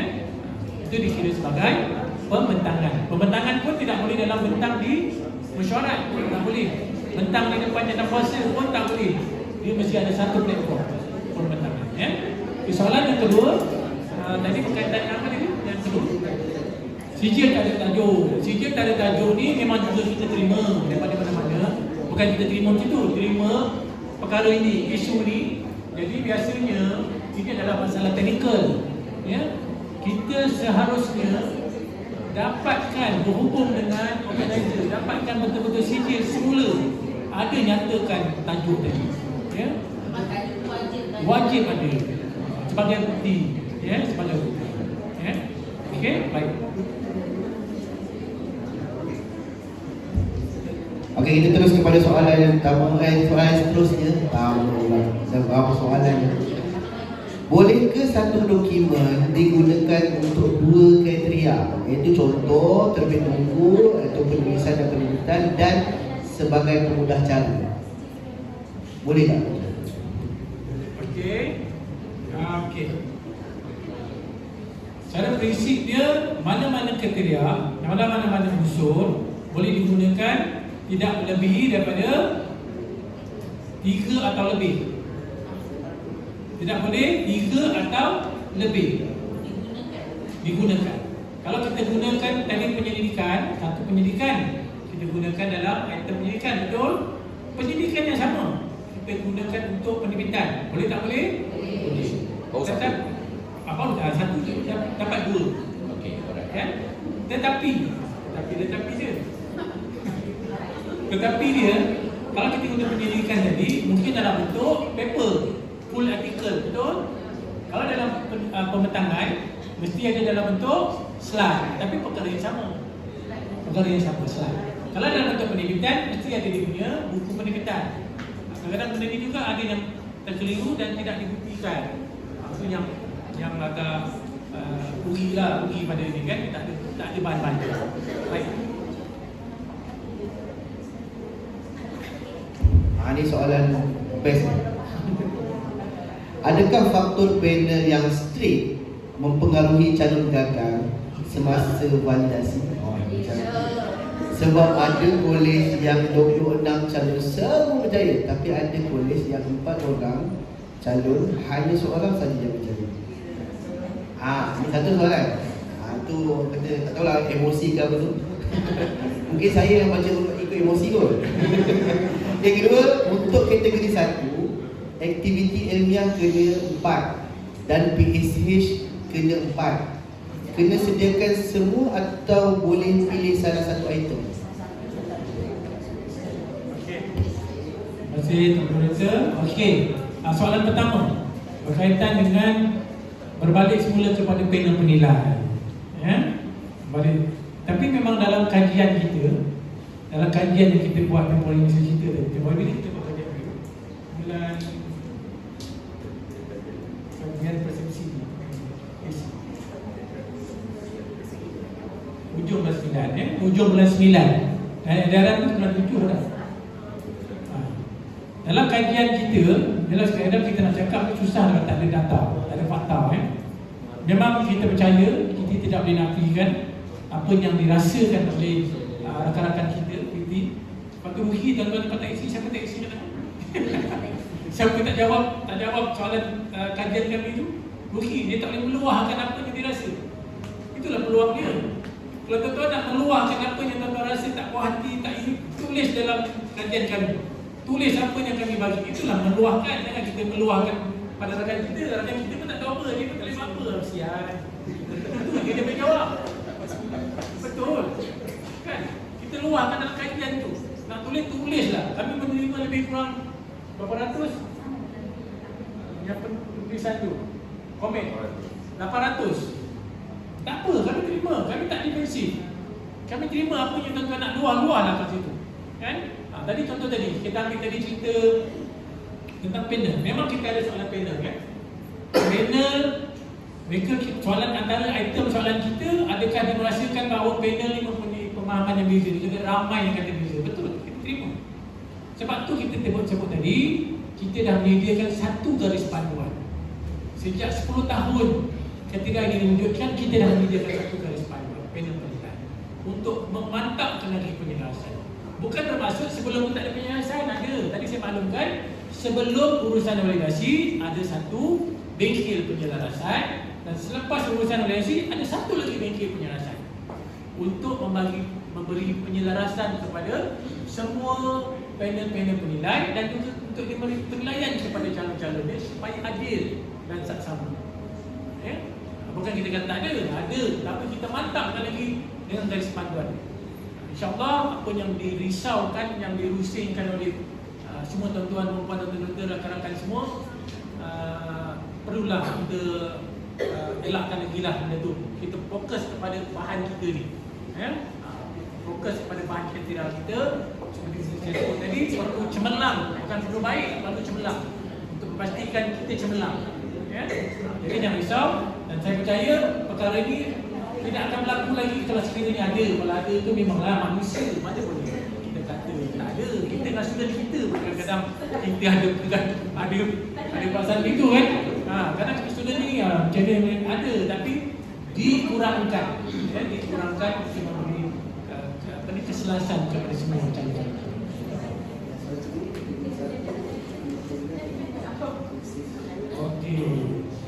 Untuk aktiviti ilmiah, ini sebenarnya memang ada pilihan, tapi pilihannya bukan mengurangkan aktiviti itu. Pilihannya sama ada kita nak pilih 4 aktiviti ilmiah atau pilih 1 projek pelajar. Tapi pengurangan itu tidak ada pengurangan, sama. Kalau perlu ada 4 dah kena ada aktiviti ilmiah. Kalau kita rasa tak ada, kita tak cukup kuat untuk mengemukakan kita punya aktiviti ilmiah 4 tu, kita kena ambil lah, kita rasa ada 2 je. Kita ada 2 aktiviti ilmiah, tapi kita nak pilih juga aktiviti ilmiah. Sedangkan dia nak 4, kita pergi beralih kepada projek pelajar. Projek pelajar nak berapa? 1. Ini 4 ini bukan, tidak ada pengecualian bagi tesis, sama je 4 je. Tidak ada pengecualian, sama. Baik. Maksudnya kena ada 4 ilmiah dan 4 tesis. 4 asal ilmiah tu, tesis itu adalah aktiviti ilmiah juga kan? 4, kita ada 4. Dia keempat tadi. Kalau tuan-tuan ada mengajar tesis 2 yang melibatkan modul 2, 4 dah jadi. Bukan begitu tak ada. Okey, kita terus kepada soalan seterusnya. Bolehkah dokumen semasa tempoh memangku digunakan untuk validasi? Okey, terima kasih Tuan Moderator. Jadi, soalan ini juga soalan popular lah bila kita kita berjalan ke seluruh Malaysia berkaitan dengan dokumen yang disediakan semasa validasi. Semasa validasi. Saya kena berpecah dah mula dari kepala saya. Pemangkuan dikira. Start dia mangku dapat tarikh ni, dah boleh kira dah apa yang kita buat sepanjang. Tapi memang betul, memang perkara ni berlaku, tidak boleh dielakkan. Dia berjaya je pemangkuan ini, dia dah ready dah untuk kenaikan pangkat seterusnya. Tapi kita tak boleh nafikan. Kita pulang masing-masing, kan? Kita saja yang tahu. Tapi kita seiring, kita tak nafikan. Kadang-kadang kalau di universiti kita buat benchmarking, Ustaz Amri pun salah seorang daripada kita punya researcher. kita buat research ni bukan saja tentang kita punya skim kita ada buat benchmarking ke universiti, ke skim-skim lain. Memang dia orang kata kalau kita punya kriteria ni memang dia orang dah plan, memang daripada awal kriteria kenaikan pangkat ni memang seiring sekali dengan dia punya SKT dia. Kalau saya ketua jabatan, contohnya saya akan contoh Carol, nama saya Carol untuk tahun ni mesti ada satu kajian dalam KPS ni. Jadi dia akan dapat serentak sekali, jangan berasingkan benda tu. Tapi kajian tu tak semestinya dibuat habis tahun tu. Tapi mungkin pada peringkat tahun pertama, mungkin peringkat proposal. Tahun kedua, mungkin collect data. Tahun ketiga, hasil kajian. Boleh, dia tak ada. Tapi dia mesti seiring. Ya, mesti seiring dengan kita punya skim. Ya, baik. Okey, soalan yang kedua daripada orang yang bertanya, penulisan perlu turn in report ke? Itu penulisan ilmiah atau karya kreatif. Ini boleh isu kan? Okey, ini juga adalah pindaan baru dalam versi 3 pindaan 1 betul. Selain daripada tadi coaching mentoring, ya. Tapi pada prinsipnya dalam garis panduan versi 3 pindaan 1 yang kita keluarkan tadi pada 1 April tempoh hari, memang banyak tuan-tuan baca tu memang ada pindaan-pindaan tu bukan pindaan untuk menyusahkan tuan-tuan dan puan-puan bekerja. Ya, ramai yang mungkin salah faham. Ya. Kita tak ada niat untuk menyusahkan tuan-tuan dan puan. Kita nak bernama baik, mudahkan lagi tuan-tuan dan puan-puan. Kan? Jadi turn in ini dia jadi satu isu. Isunya apa? Kadang-kadang kita bila kita buat kajian, tiada siapa yang mengesahkan kajian kita tu memang bukan plagiat. Isu plagiat turn in ini sebenarnya plagiat. Dia ada satu sistem untuk mentrace. Mengesan. Kita punya ni kajian kita ni plagiat ke tak? Contoh kan. Jadi dalam teknik ini digunakan, tapi dalam sistem plagiarism bukan turn-in saja, dia macam-macam sistem ada. Tapi kita ni disebut dalam ni ada turn-in kerana Jabatan Pendidikan Politeknik telah melanggar turn-in tempoh 3 tahun.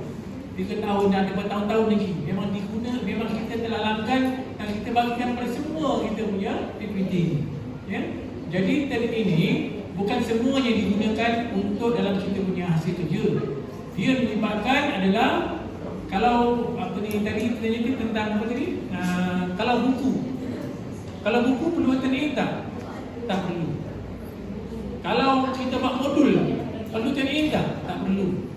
Kita hanya kata kertas ilmiah, artikel ilmiah sahaja yang perlu menggunakan turn-in. Bukan semua, ya? Bukan semua. Okey, baik. Risau itu kan, jadi inilah kan, show sendiri tulis copy paste sekali turn in 98% kena kena show saya tulis Okey, saya ambil sini. Okey, Doktor, bagaimana panel menilai conference berstatus antarabangsa? Adakah nama international conference itu diterima? Apakah dokumen yang menyokong? Okey, ini memang juga ada jadi isu lah. Ya. Kita dapati bahawa terdapat di kalangan calon-calon kita ya, yang yang declare bahawa itu adalah conference international. Ya. Tetapi sebenarnya pada hakikatnya terdapat yang dinyatakan oleh rakan-rakan calon kita itu bukan international. Macam mana kita nak kenal pasti? Itu soalannya. Mungkin pada peringkat awal tu international, kan? Conference international sekian-sekian, kan? Tapi kita sebagai peserta, kita tak tahu sama ada itu betul ke international ke tidak betul. Kita hanya tengok dalam iklan, kan? Tengok international, kita masuklah international. Tapi bila pergi ke dalam satu internet conference tu, kita tengok bukan international tu, kebangsaan ni. Contoh, kita tak boleh, maksudnya kesalahan itu jadi apa yang perlu perkara ini memang telah diselaraskan oleh semua pihak penilai. Kita akan menyimak dari segi buku program. Buku program kan bila kita pergi seminar kan ada buku program. Ada tak seminar? Ada. Ya, kena ambil bawa balik. Memang semua dapat. Buku program memang semua dapat. Secara online ke tak online ke mesti ada buku program. Nama kita dalam tu dan tajuk pemenangan kita mesti ada. Dan kita tengok pula di depan dia ada dia punya cover yang page kedua biasa. Page pertama tu cover, kedua semua ada maklumat betul. Kita tak payahlah ambil semua, kalau ke dalam online tak payah ambil semua. Kan kita ambil yang melibatkan kita saja. Dan di belakang dia ada nama-nama. Kat situ kita boleh tulis. Ada tak reviewer daripada luar negara? Ada tak peserta daripada luar negara? Kalau reviewer tak ada, peserta tak ada, walaupun declare international, dia tidak, bagi kami PDPLI tidak dikira international. Kita akan declare sebagai kebangsaan sahaja. Sebagai kebangsaan sahaja. Kita kena pastikan walaupun kita sebagai peserta, kita minta lah buku program tu. Minta buku program. Mesti ada, mesti dapat buku program. Pastikan ada dia punya reviewer dia. Dia antara syarat dia, kalau tuan-tuan baca dalam ni, ada dia punya tu, sekurang-kurangnya 1 hingga 3 orang mesti peserta daripada luar negara. Tak kira lah daripada Indonesia. Kebanyakan kita ni Indonesia, tak kisahlah negara lah tu. Orang pertikaikan apa Indonesia? Memanglah dia luar negara. Kita nak boleh pertikaikan apa? Ada yang daripada Vietnam tu. Tak kisah, makanya international ni semestinya daripada Europe. Tak semestinya begitu. Asalkan ada daripada Jakarta, boleh dikira. Dan reviewer dia, kadang-kadang tak ada dia punya peserta, tapi ada dia punya reviewer dia. Jadi tulis biasa nama-nama orang nak jadi review, yang mereview kita punya conference. Baik. Pasal pembentangan luar negara dia susah. Betul, tapi hebat kalau dapat cemerlang. Okey. Kita nak terus kepada soalan. Kalau ada nak soalan lagi, boleh tanya. Boleh terus direct pun boleh. Okey, saya nak tanya tentang kategori untuk minta mohon kan? Kategori untuk mohon ni lah mereka bangkai. Okey, contoh kita ada kategori 1, 2, 3, 4. Okey, sekarang ni cuma nak minta pendapat pandangan lah. Contoh macam pegawai-pegawai yang mendapat lantikan dalaman. Okey, contoh saya bagi contoh mana dekat boleh jadi nilai lah. Okey, boleh jadi nilai ni kita tak ada PRO, kita tak ada pegawai kualiti, yang mana boleh jadi nilai tu semua ada. Okey, semua ni adalah jawatan-jawatan penting yang kita ada. Jadi semua ni dilantik secara dalaman dan kebanyakan pegawai adalah pegawai yang mengajar ataupun penjawatan tu adalah penjawatan PNP. Dan dalam masa sama bila dilantik dia akan buat dua kerja lah, mengajar dan membuat perusahaan. So di sini saya nak dapatkan bilang kan. Okey. Sekarang ni dia buat perusahaan tu lebih jam kredit daripada mengajar. So dalam kenaikan pangkat apa yang kita pilih lah, sama ada masa sama PNP ataupun perusahaan ataupun dua-dua. Sebab kita ada kategori pengurusan dan mengajar, betul kan? Okey, itu pertama. Yang kedua, dari segi kriteria lain, inovasi, penerbitan semua tu adakah mengikut SKT dia? Kalau ikut SKT dia tak masuk dalam perusahaan kan? Sebab PNP kita ada kategori 1. So itu semua ada cabaran betul lah, sebab bila kita buat perusahaan lebih banyak jam kredit dan kita buat inovasi pun lebih pada perusahaan. Okey, terima kasih kepada puan bertanya daripada Puan Bila ya. Terima kasih. Okey, bagus soalan ni. Bagi kita boleh berkongsi. Dalam isu ni bukannya pada orang yang bertanya, kadang dia kongsi juga pada rakan yang lain. Okey, dasarkan kepada tahun lepas di roadshow yang mana saya masih pergi pun sama. Bagi jawatan-jawatan nantikan dalaman. Ini yang menjadi isu lah Nantikan jawatan dalaman pada sebelum 1 April. Sebelum terbitnya buku pindaan 1, sebelum 1 April, jawatan-jawatan nantikan dalaman yang telah dilantik oleh pengarah untuk memegang jawatan-jawatan tersebut perlu mendapat kelulusan daripada pengarah sahaja, pengarah institusi sahaja. Kemudian dia nak mohon pangkat, tiba-tiba keluarnya baru ni kan, keluar dari pangkat. Jadi dia kata nak mohon macam mana ni, saya buat kerja pengurusan banyak macam tuan sebut tadi. Sedangkan saya kategori aktivitas saya adalah kategori 1. Jadi dia boleh tukar kategori tak nak boleh? Boleh tukar kategori. Tukar kategori berapa? Tukar kategori 3 tak boleh. 4 tak boleh. Dia boleh tukar kategori 2. Kerana dia kata tadi mengajar juga, pengurusan juga. Tak boleh mengambil pengurusan sepenuhnya. Dia kena ambil yang nombor 2. Itu 2 tadi, dia ada mengajar, dia ada mengurus. Lepas tadi dia mengajar tak? Ada. Jadi berapa jam mengajar? Minimum 8 hingga 12 jam.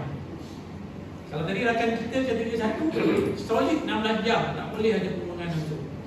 Kita dilantik jawatan dalaman, tak ada waran, tapi kita kena buat kerja tu.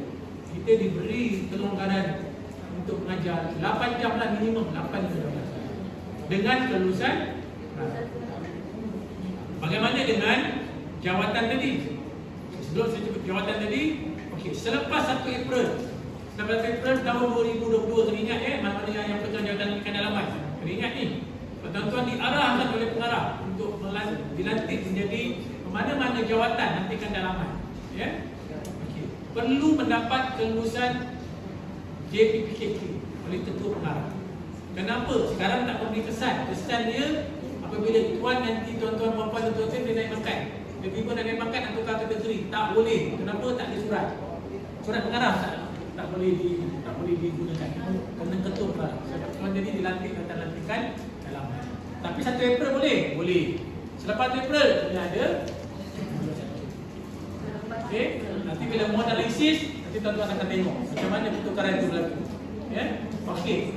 Itu yang tadi selepas 1 April sebelum 1 April. Betul? Okey. Ini jawatan-jawatan apakah yang boleh atau tak boleh? Ini pula ada isu kat sini. Jawatan-jawatan yang boleh. Adakah semua jawatan boleh? Tak boleh. Ada jawatan-jawatan tertentu yang boleh dikira sebagai jawatan-jawatan lantikan dalaman. Buka lampiran 6A, B, C, 3.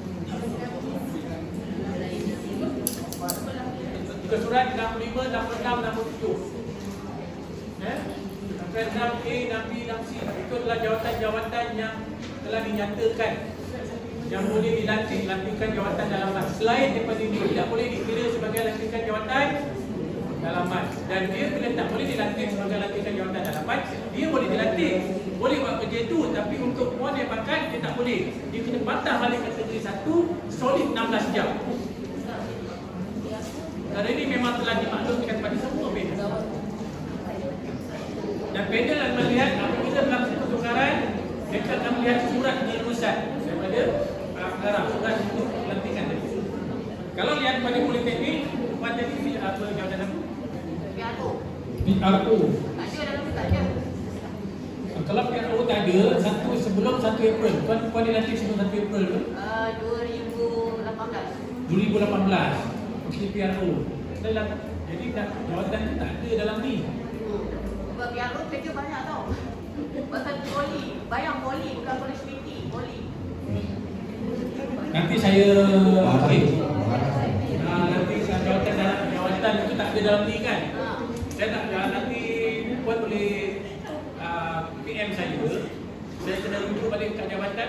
Sebab jawatan puan tadi tak ada dalam ni. Sebab kita ada 6 politeknik yang tak ada PRO. PRO yang jawatan permanent. Waran. So, di sekolah lantikan dalaman yang 6 poli ni semua dilantik secara dalaman. So mengajar sekarang berapa jam? Mengajar 8 jam. Memang dapat daripada Ada surat pengarah? pengarah. Tak ada PRO kan? Tak ada. Ini yang jadi masalah kita bila kita buat mesyuarat dengan PRO UKK, kita memang isu tu memang timbul. Bila mesyuarat timbul tapi tak ada orang kata penyelesaian. Ada waran yang di institusi lain ada waran tak PRO? PRO ada. Saya kata 6 poli saja tak ada. Waran tu ada yang PRO. lain Contohnya macam mana? Perinilai, Bancing. Ada PRO. Grade berapa? Mana? Grade berapa biasanya pegang PRO? Grade tak ada. Yang macam lantikan dalaman dia tak kira grade. Oh, tak bukan yang di politeknik waran. Itu yang daripada Jabatan Penerangan. Yang waras tu Jabatan Penerangan. Okey, tak apa. Yang itu saya kena sepak balik sebab dia tak ada dalam ni. Tapi tu puan dah kita faham, puan dah buat kerja. Betul? Dah buat kerja tu sepanjang nak boleh pakai dia terima tak ada. Mengajar sepanjang jam macam mana ni? Sebab kita kalau PRO ni kita nak lego pada orang lain memang orang tak nak. Sebab kerja ni memang banyak lah. Baik, saya nanti boleh call saya balik, saya nak rujuk dulu dalam di tingkat jawatan-jawatan yang tak ada dalam ni sebelum 1 April. Kalau selepas 1 April memang tak boleh. Siapa-siapa lantik selepas 1 April lantikan dalaman memang tak boleh. Memang ini saja kitab yang perlu dirujuk. Tapi sebelum 1 April mungkin dia perlu semak balik. Adakah dibenarkan? Dan PON memang tidak mengajar 18, tidak mengajar pula dalam 16 jam. Nanti akan merugikan PON. Sedangkan itu adalah kerja untuk pengurusan organisasi. Kita cuba balik saya, ya, mana? Kita akan semak balik. Ada lima pihak tu. Okey, Puan, apa itu? Doktor, saya ada soalan berkaitan dengan 16 jam mengajar solid untuk PPP 1. Okay, macam ada certain college committee Eropah India, saya rasa doktor tahulah, pelajar tidak ramai. Jadi untuk kami meletakkan 16 jam solid kepada pensyarah tak cukup sebenarnya. Sebab kita kelas tak ramai. Kalau saya meletakkan satu kursus tu SC sampai 4 orang, pelajar contohnya ada 5 pelajar MQA yang akan worry kat situ. Kenapa SC sampai 4? Sedangkan pelajar ada 5. Jadi saya nak tanya untuk menjawab 16 jam. Contohnya pensyarah ni tak cukup 16 jam. Right. Kami tak boleh nak cukupkan 16 jam atau siasat MQA ni. Kalau contoh kami backup. Contohnya macam setiap tahun kami ada buat inovasi, ada buat penyelidikan. Untuk backup solid 16 jam tu boleh tak digunakan? Ataupun adalah latihan kita buat kerja-kerja latihan dalaman. Sebab untuk dapat 16 jam solid tu kadang-kadang tak tercapai. Itu soalan pertama. Soalan kedua, saya dimaklumkan untuk pensyarah passage di bawah kategori 1 pensyarah. Okay, macam pensyarah passage ada certain tu dia bukan dalam bidang. Maksudnya dia di luar bidang khusus yang ditawarkan. Jadi kami tidak dapat membenarkan pensyarah untuk mengajar. Sebab saya dimaklumkan minimum dia kena belajar 8 jam. Okay, tapi untuk dia belajar subjek teknikal tak boleh. Jadi atas dasar keperluan yang buat dan kira tidak membenarkan. Dan untuk subjek MQ pun sebab erosion kami tak ramai. Jadi dia pun kalau dia mengajar pensyarah MQ kami pula yang pensyarah mengajar. Okay. Jadi boleh tak solid 16 jam tu dia melaksanakan sepenuhnya pengurusan passage, tidak melibatkan PDP. Itu saja. Terima kasih. Okey, baik Puan. Okey, isu passage ni memang sering dibahaskan. Tetapi bermula 1 April 2022, apabila kita lihat dalam proses pertukaran kategori dulu, dia pikat. Pasal tak tahun sebelumnya ada pikat pertukaran kategori, dibenarkan PSH mohon kategori 3, kan? Tapi selepas 1 April tidak dibenarkan lagi. Kenapa? Kerana kita merujuk kepada warna. PSH adalah tenaga pengajar kategori 1, wajib mengajar. Ya, dia tidak boleh 2, 3 atau 4. Kategori 1 mengajar. Waran yang dikeluarkan memang mengajar. Ya.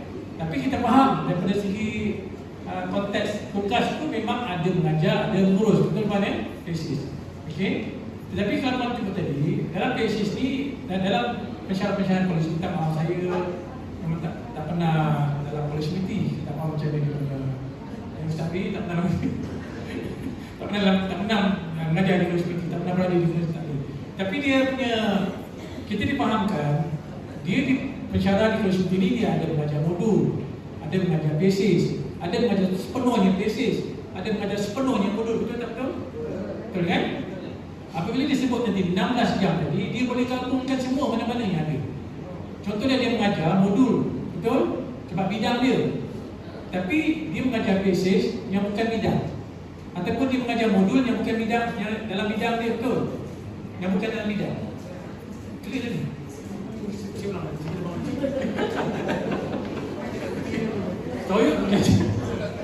Contoh, saya tidak arkitek. Minum dulu. Dalam masa kan?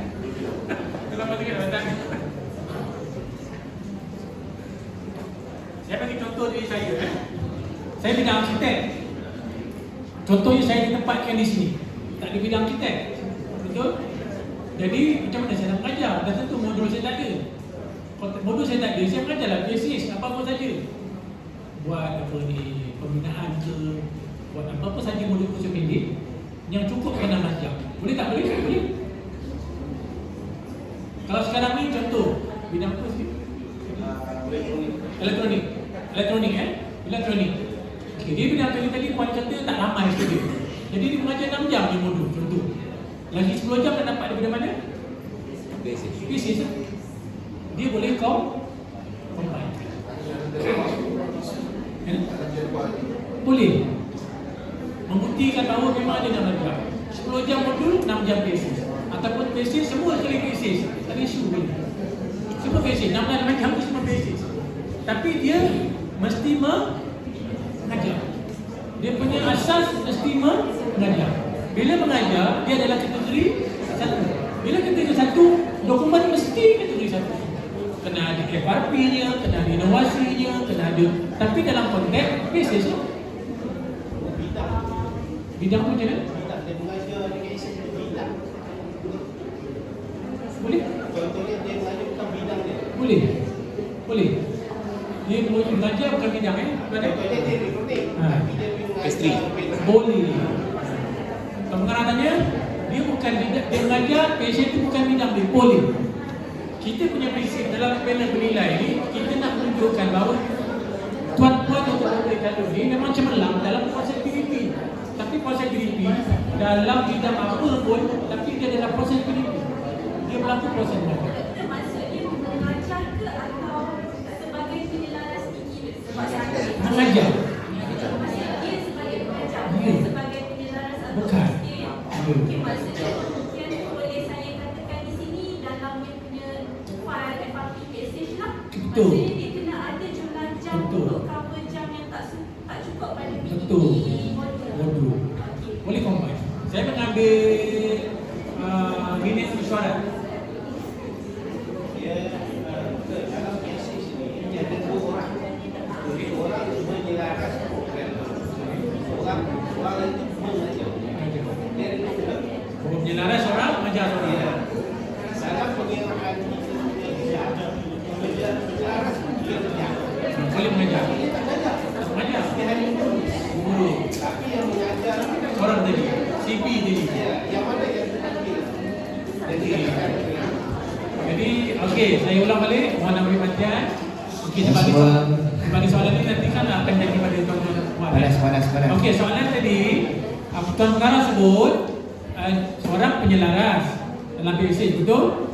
Seorang mengajar, betul tuan pengarah Okey. Jadi yang mengajar dah tentu CP tadi.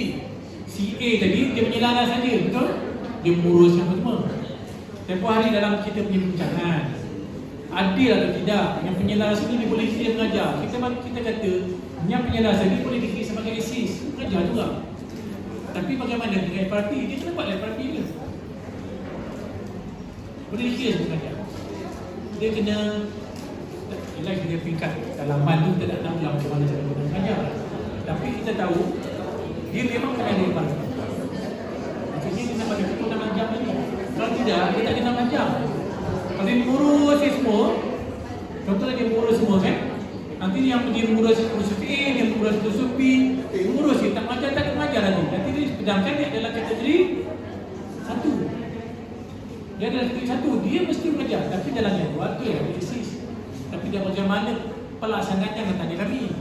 Kami nak tengok ada file tak? Ada, okey tak. Itu dia kena tahu. Ada markah tak? Ada proses ada dah. So dia begitu. Kalau tidak nanti dia akan terkekang pada yang buruk tadi. Kita faham kerja-kerja PSC. Tapi apabila kita bincang berdebat ini, memang perkara inilah yang perlu dilakukan. Dia mengajar tu antara 2 tadi. Kami 8 jam, kami 6 jam betul. Kami separuh semester pulang. Kita pulang bagaimana. Tapi daripada bukti ada dokumen, ada markah, ada file, ada inovasinya, ada dia punya apa saja yang berkaitan lah. Okey, clear? Memang boleh dikombinkan. Okey, dalam sistem pengiraan 16 jam. Okey. Sebenarnya dalam PSC dia bukan buat mata cek minggu.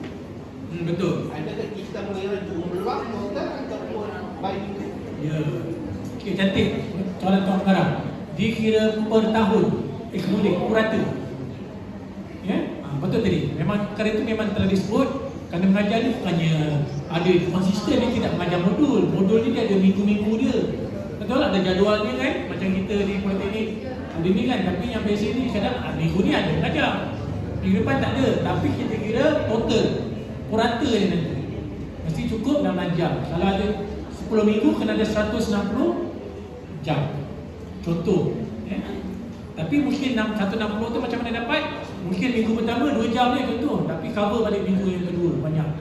Tak kisahlah macam mana dia cover balik, tapi dia mesti ada 160 jam contoh. Okay, baik, clear? Bagi kawan-kawan kita yang biasa kita faham. Memang perkara ni memang banyak dibincangkan tentang biasa.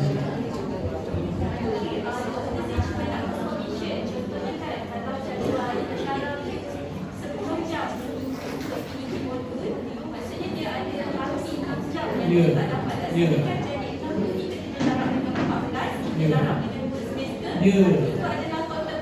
Betul. Cantik. Ya. Dia kena campur kali dengan 14 tadi, betul. Cukupkan untuk tambah 6 jam. Boleh. Ya. Boleh. Nanti kalau bawa validasi itu tengoklah yang 4-50 tadi mendapat cases pula. Betul kan? Kemudian semua nak korek balik dia punya video file message. Sabar. Kita masih di Kuala Pilah. Sabar. Okey. Okey tuan-tuan. Soalan seterusnya, jam kita dah menunjuk ke pukul 11 dan kami jangkakan majlis ini akan tamat pukul 11.30 ke 11.45. Setuju semua? Ini pun hari Jumaat. Okey, kita pun datang dari jauh. Okey, kita teruskan dengan soalan. Kita teruskan dengan kita punya kehangatan mungkin. Okey.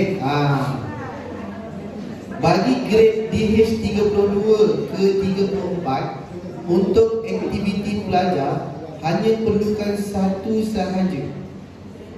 Adakah perlu aktiviti tambahan disertakan sekali atau cukup sekadar satu? Aktiviti apa ni? Aktiviti pelajar. Yang Aktiviti ni untuk grade 34. 32, 34. 34. 21 aktiviti ni dia dirujuk mana ya? Siapa soalan mana tu? Soalan siapa yang tanya? Sekejap ya, saya tengok di sini. Aktiviti ni ya. Berkaitan dengan PMP lah kan? Kalau melibatkan PMP,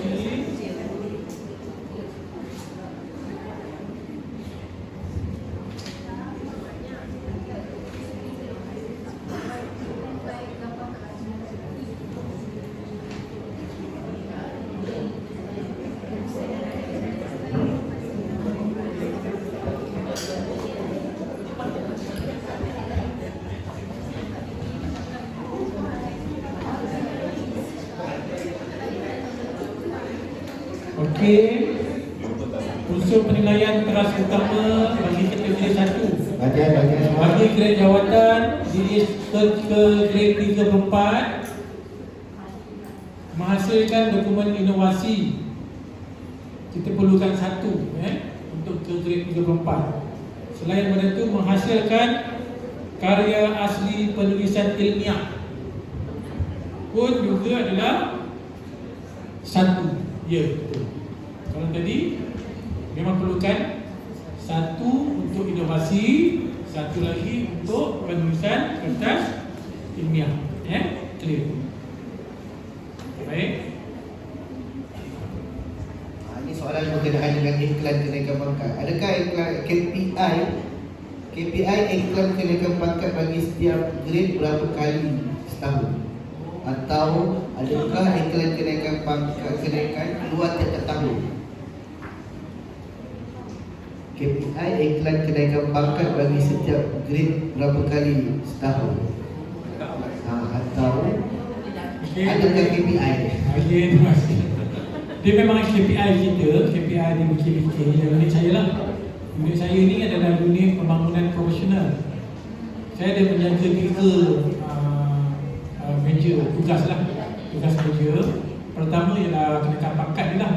Error yang saya bawa ni adalah dalam sub unit kenaikan pangkat.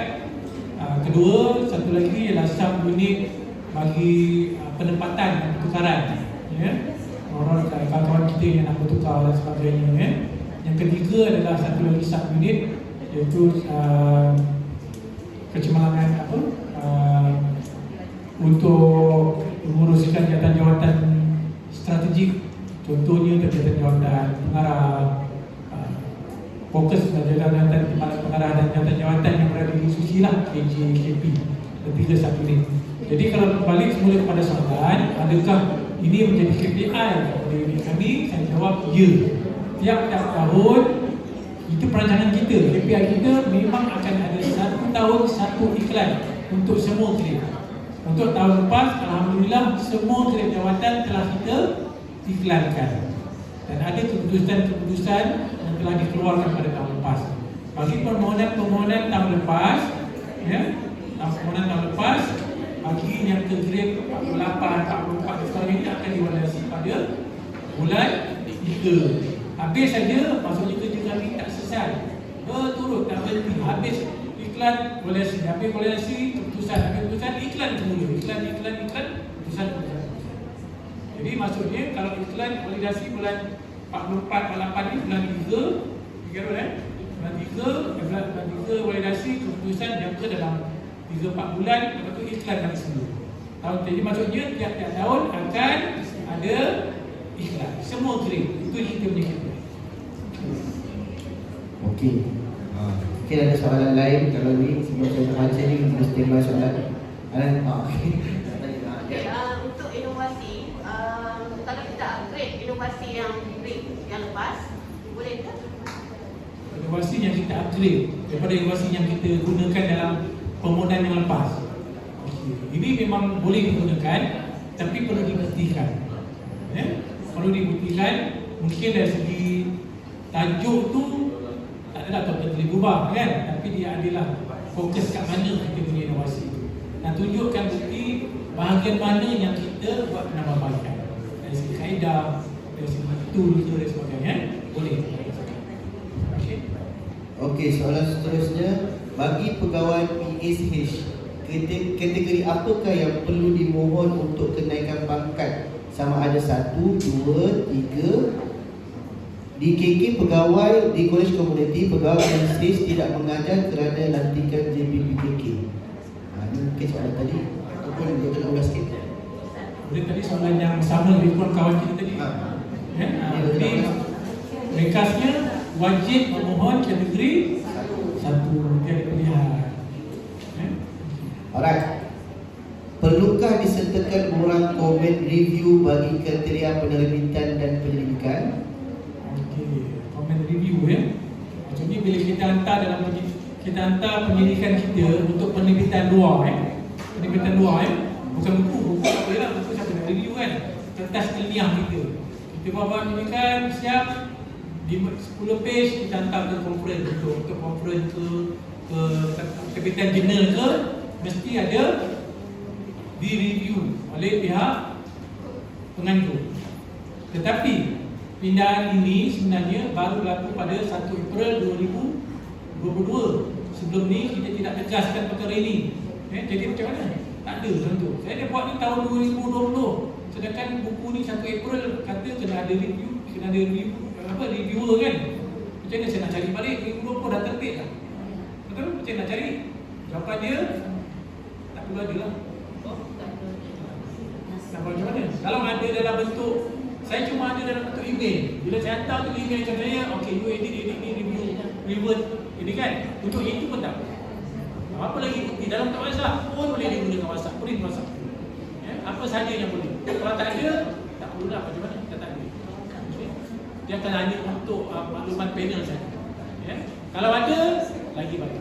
Tapi mana-mana yang baru ni 1 April, better adalah, kena adalah selepas 1 April daripada dia nak maklum dalam kesempatan, kan? Kalau tak ada sebelum ni, tak perlu. Kita akan cari pula. Okey, baik.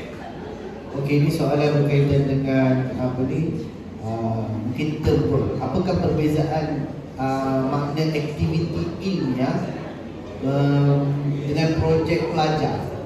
Kalau ada contoh, Okey. hero mungkin. Okay, saya buka muka surat 75 lampiran 7C. Ya. Muka surat 75 lampiran 7C. Aktiviti ilmiah, ya, aktiviti ilmiah tesis atau projek pelajar yang dilaksanakan secara terancang tanpa dibiayai oleh peruntukan atau grant. Maksudnya kita kena rancang lah. Bila kita rancang kena ada paperwork. Kalau ada paperwork tak kena rancang, paperwork kena ada kan. Dan dapat terlusan daripada kerja ke, KP ke. Kemudian melalui inisiatif calon dapatkan walaupun tanpa peruntukan. Walaupun tanpa peruntukan kita boleh buat, kan? Okey, aktiviti ilmiah, kertas kerja. Apa yang disebut dengan aktiviti ilmiah? Dia kata sini kertas kerja atau kertas cadangan aktiviti ilmiah, ada kertas kerja. Laporan pelaksanaan aktiviti ilmiah, laporan pelaksanaan. Contohnya kita bawa pelajar kita untuk pergi ke kawasan untuk buat mural, kan betul? Kan? Itu aktiviti ilmiah kan? Untuk mencantikkan sekolah, contoh dipanggil sekolah kan? Kita cantik. Itu aktiviti ilmiah. Kerana dia adalah proses PDP untuk menambahkan kreativiti pada pelajar. Itu satu ilmiah. Betul? Balik daripada buat mural tu, balik ke laporan dah. Satu laporan. Kan? Tapi siapa yang buat laporan tu? Kita. Bukan pelajar. Pelajar kena buat. Kita sebagai pengesah. Kan? Ada setengah tu kita yang buat. Tapi ini ada isu dalam PSS. Kan? Saya faham, saya fahamkan ada isu dalam PSS. PSS tu datang 2-3 hari. Datang khusus betul. Takkan dia nak buat. Kita tolong buat kan lah. Macam mana nak buat? Kita tolong buatkan, minta dia orang macam apa. Kita bantu dia. Okay? Dia datang 2-3 hari, kita boleh nak buat. Laporan lah nak buat. Segala tentang kerja lah, macam-macam kan. Kita faham daripada masalah untuk PSS ni. Jadi itu dikatakan sebagai aktiviti ilmiah. Dalam tempoh kita dalam proses PDP, kita bawa pergi macam tadi kan, kita aktiviti tadi mesti ada dia punya proper. Apa beza dengan projek pelajar? Projek pelajar ni biasanya dia akan by semester ya. Kita rancang daripada awal lagi dah. Okey, macam saya tak nak ni, saya bayangkan saya arkitek. Okey, untuk projek Cinebina tahun ni kita akan buat reka bentuk tentang Muzium Negeri Sembilan contoh. Dalam awal-awal lagi saya dah rancang. Okay, dalam awal habis semester, hujung semester tu muzium ni mesti disiapkan dengan reka bentuk masing-masing. Jadi saya kena bawa lawatan, decide visit. Saya kena sebelum tu kena buat paperwork kan, bila nak decide visit, kemudian bila kita nak buat create session, kemudian bila kita nak present. Kalau ada pertandingan kita bawa pula pertandingan. Pertandingan telah menang dalam pertandingan. Itu semua adalah projek yang memang kita rancang per semester daripada awal sampai habis. Tapi dia nak satu berbanding tadi nampak ringkas, tapi dia nak empat. Nampak beza tak? Projek pelajar dia memanglah satu, tapi dia kena komprehensif, terancang sehingga tamat. Kalau bawa pergi menang, ada lagi dia punya extra markup. Dia memang ada dalam itu. Menang lah projek pelajar. Projek pelajar ni perlukan soal sidik. Soalnya di hujung habis program dulu soal sidik pelajar dan kita kena buat analisis sikit.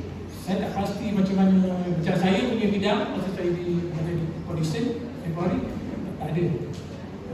Tak perlu ada.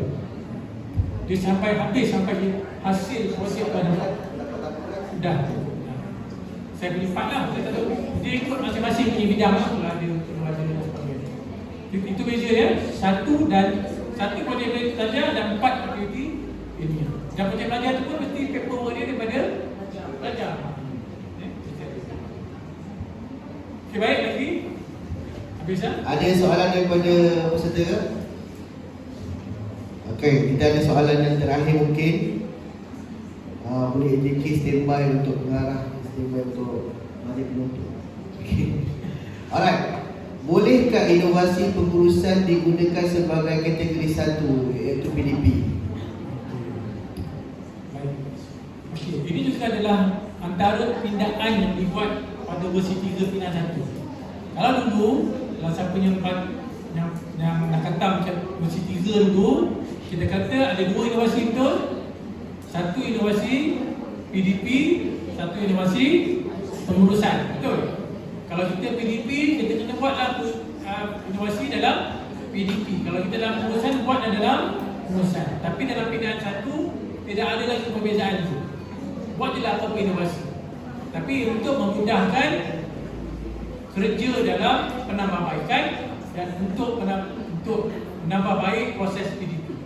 Kita buktikan apa tugas kita. Kalau kita dulu pelajar kita tak tahu formula ni, pening nak ajar, guna modul ajar tak faham. Kita fikir, buatlah inovasi, lepas je buat inovasi itu mudah faham. Macam mana nak mengetahui bahawa itu inovasi itu memberi kesan kepada kita tunjukkan dalam markah. Dulu markah pelajar sebelum inovasi semua 45 je contoh. Lepas inovasi ni 85, dapat tak beza? Itu pun antara soalan yang ditanya oleh panel penilai. Macam mana yang nak buktikan selain daripada kita mengedarkan soalan KCL tadi? Kita kata sebelum inovasi dan selepas inovasi kan ada beza. Selain daripada itu, kaedah lain yang kita boleh buat adalah menggunakan penilaian markah. Tapi kalau dia kata sebelum evaluasi, sebelum inovasi 80 markah.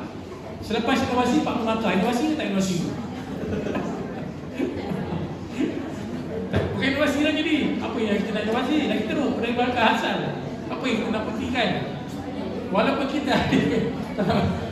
kita ada KCL kita, edaran kita, sedangkan projek kita memang bagus, tak ada dah. Tak bagus satu. Itu hati-hati trik kita. Itu antara kalau panel tanya lah. Kadang-kadang kita cantik baik kan. Tiba panel tanya soalan trik. Macam tu ialah kita blend macam tu. Hati-hati. Benda-benda yang macam tu lah. Tapi panel bukan nak provoke. Tak. Dia nak tahu tunjuk dokumen ni. Dia kata you buat A, tunjukkan dokumen ni. Dia kata you buat B, tunjukkan dokumen ni. Dia bukan proses terbuka, dia proses validasi. Jadi insyaAllah saya rasa dah kot jadi macam asal lagi. Ada soalan lagi. Tak apa. Okey, kalau kita buat artikel dalam surat khabar atau majalah, adakah itu sebagai permintaan? Permintaan. So apa pembuktian dia? Dia boleh guna penulisan dan permintaan tu. Permintaan atau permintaan? Dua-dua. Jadi pembuktian dia daripada surat khabar tu? Pembuktian dia syaratan nak keluar tadi, ada tarikh, ada bukti bahawa bila diterbitkan, itulah pembuktian dia.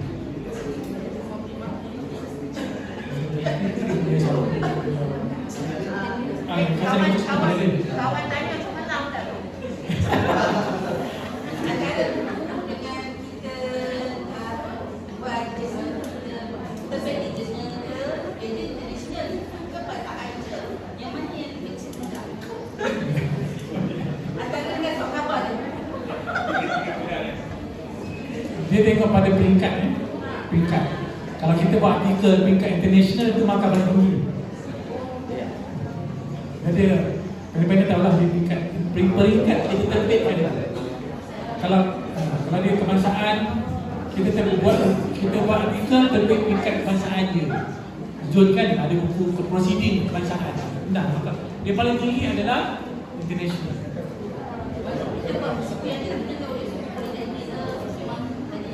Itu peringkat kebangsaan tu. Tapi yang paling tinggi adalah international. Kalau dalam kita yang pemarkahan data kan, antara nak ringkat dengan impak, mana satu lebih hebat? Kalau penerbitan. Bukan kalau kita semua inovasi ke, penulisan ke, penyelidikan ke. Sebab ada orang cakap setiap kerja itu sebenarnya wajib impak tinggi. So, adakah dia memberi makna yang banyak berbanding dengan peringkat tinggi? Kalau dalam penilaian, dia mengikut tahap. Kalau penerbitan di tingkat mana itu. Dari segi impak ni, ada pada waktunya yang ketika panel akan tanya impak dia. Dia nak menguji calon. Apa impak dia? Kalau kita kata kita sendiri tak boleh jawab impak dia, maksudnya kita pun tak berapa alert sangat dengan penyelidikan kita. Jadi kalau kita kata dia diterbitkan di international, kalau kita boleh buktikan berapa ramai orang site kita punya itu lagi bagus. Berapa orang yang site, yang ambil petikan kita, pernyataan kita, itu digunakan dalam dia punya penulisan lagi bagus. Dia memang ada. Kalau dalam zina general, memang perkara ni memang tak dibuktikan. Tapi kalau zina biasa, dia tak keluar. Kan? Kalau dia zina macam Scopus, IEEE dan sebagainya. Sebab tu kalau pergi universiti, saya share sikit kan, kita ambil kan, kalau kita pergi benchmarking itu, kalau universiti, kalau orang kata kita punya ni susah dan sebagainya, sebenarnya kita ni senang, kriteria kita senang. Kalau universiti, syarat dia memang syarat untuk dikira sebagai penyelidikan, penerbitan, pembentangan tak ada. Kalau penyelidikan, penerbitan mesti peringkat high impact, bukan antarabangsa ni dia ada yang high impact tak impact. Dia mesti high impact, mesti Scopus, KTPI. Kalau kita nak buat tu, nak bagi kelulusan bagi setiap penerbitan, memerlukan masa setahun dengan bayaran 3,000, 5,000. Ini mesti. Sebab tu kalau kita terima semua. Tadi saya kata tadi, macam mana tadi tuan moderator tanya tadi, saya kata tadi tidak semestinya. Kalau ada lagi baik cemerlang. Kalau ada penyelidikan, kita buat penyelidikan peringkat zon saja, peringkat pengasaran, boleh terima. Tapi kalau lagi ada international, lagi baik. Kita tak, bukannya kita reject, tapi di universiti reject terus. Universiti punya cara, saya share sikit, melalui kajian kita pergi ke universiti, kita buat temubual, kita buat kualitatif. Bila kepada kita tanya, apakah yang dikira sebagai penyelidikan, penerbitan universiti, dikira mesti melepasi syarat ini. Kalau tidak melepasi, dia akan masuk ke dalam satu sistem. Dia tak ada validasi macam kita, dia dalam satu sistem. Kalau sistem tu tak ada dalam peringkat yang disebut, dia bukan dikira ambil, tak ambil, dia kira tolak terus, tak boleh nak masuk. Kita apa saja yang tuan-tuan dan doktor bentang, tuan-tuan buat semua kami terima. Cuma nanti 4M ni kena ada. Yang tip saya nak share kepada tuan-tuan, 4M ni perlu menyediakan. M pertama menyediakan, M yang kedua perlu membuktikan, M yang ketiga perlu menjelaskan. Ada bukti, ada perkara tapi tak boleh nak jelas. Itu pun something wrong juga. Tak boleh ada menyediakan, ada bahan tapi tak boleh membuktikan. Kemudian yang keempat mengemukakan. Ada perkara-perkara yang perlu lagi. Siapa yang pernah validasi dengan saya, memang saya akan bantu. Kebanyakan ni panel semua akan bantu. Tak cukup kita minta kemukakan lagi, mengemukakan lagi. Hantarlah panel. Rasanya nak tanya soalan. Jadi kalau kita bagi ni mau lepas Jumaat kita habis ni. Rasanya cukup setakat ni rasanya kan. Okey, rasanya ada sesuatu, ada senjata. Orang kata kalau sebelum ni hanya ada mungkin revolver je. Ni kali ni balik kita dah ada bazooka kawan-kawan. Okey, janganlah tiba-tiba datang dengan revolver, balik peluru pun tak ada. Aku lagi tak faham. Okay, saya harapkan benda tu janganlah sampai sebegitu. Harapnya adalah buah tangan, adalah harapnya senjata-senjata nak kita kongsikan dengan kawan-kawan. Okay, tapi janganlah sebagai penjawab pula. Okay, nak menjawab soalan macam dia pula validator. Okay, rasanya kita terus boleh call Dr. Setiawan dekat HQ mungkin, ataupun Ustaz Amri mungkin. Okay, mungkin dah pernah jadi validator sebelum ni, ataupun kawan-kawan yang yang mungkin dah jadi validator. Okey, kita pun dah sampai ke penghujung program.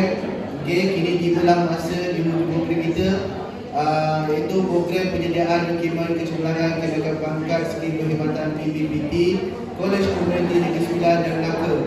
Semoga segala yang disampaikan oleh Dr. Setiawan tadi dapat menambah semangat, merungkai masalah dan menyebabkan kenaikan pangkat insya-Allah.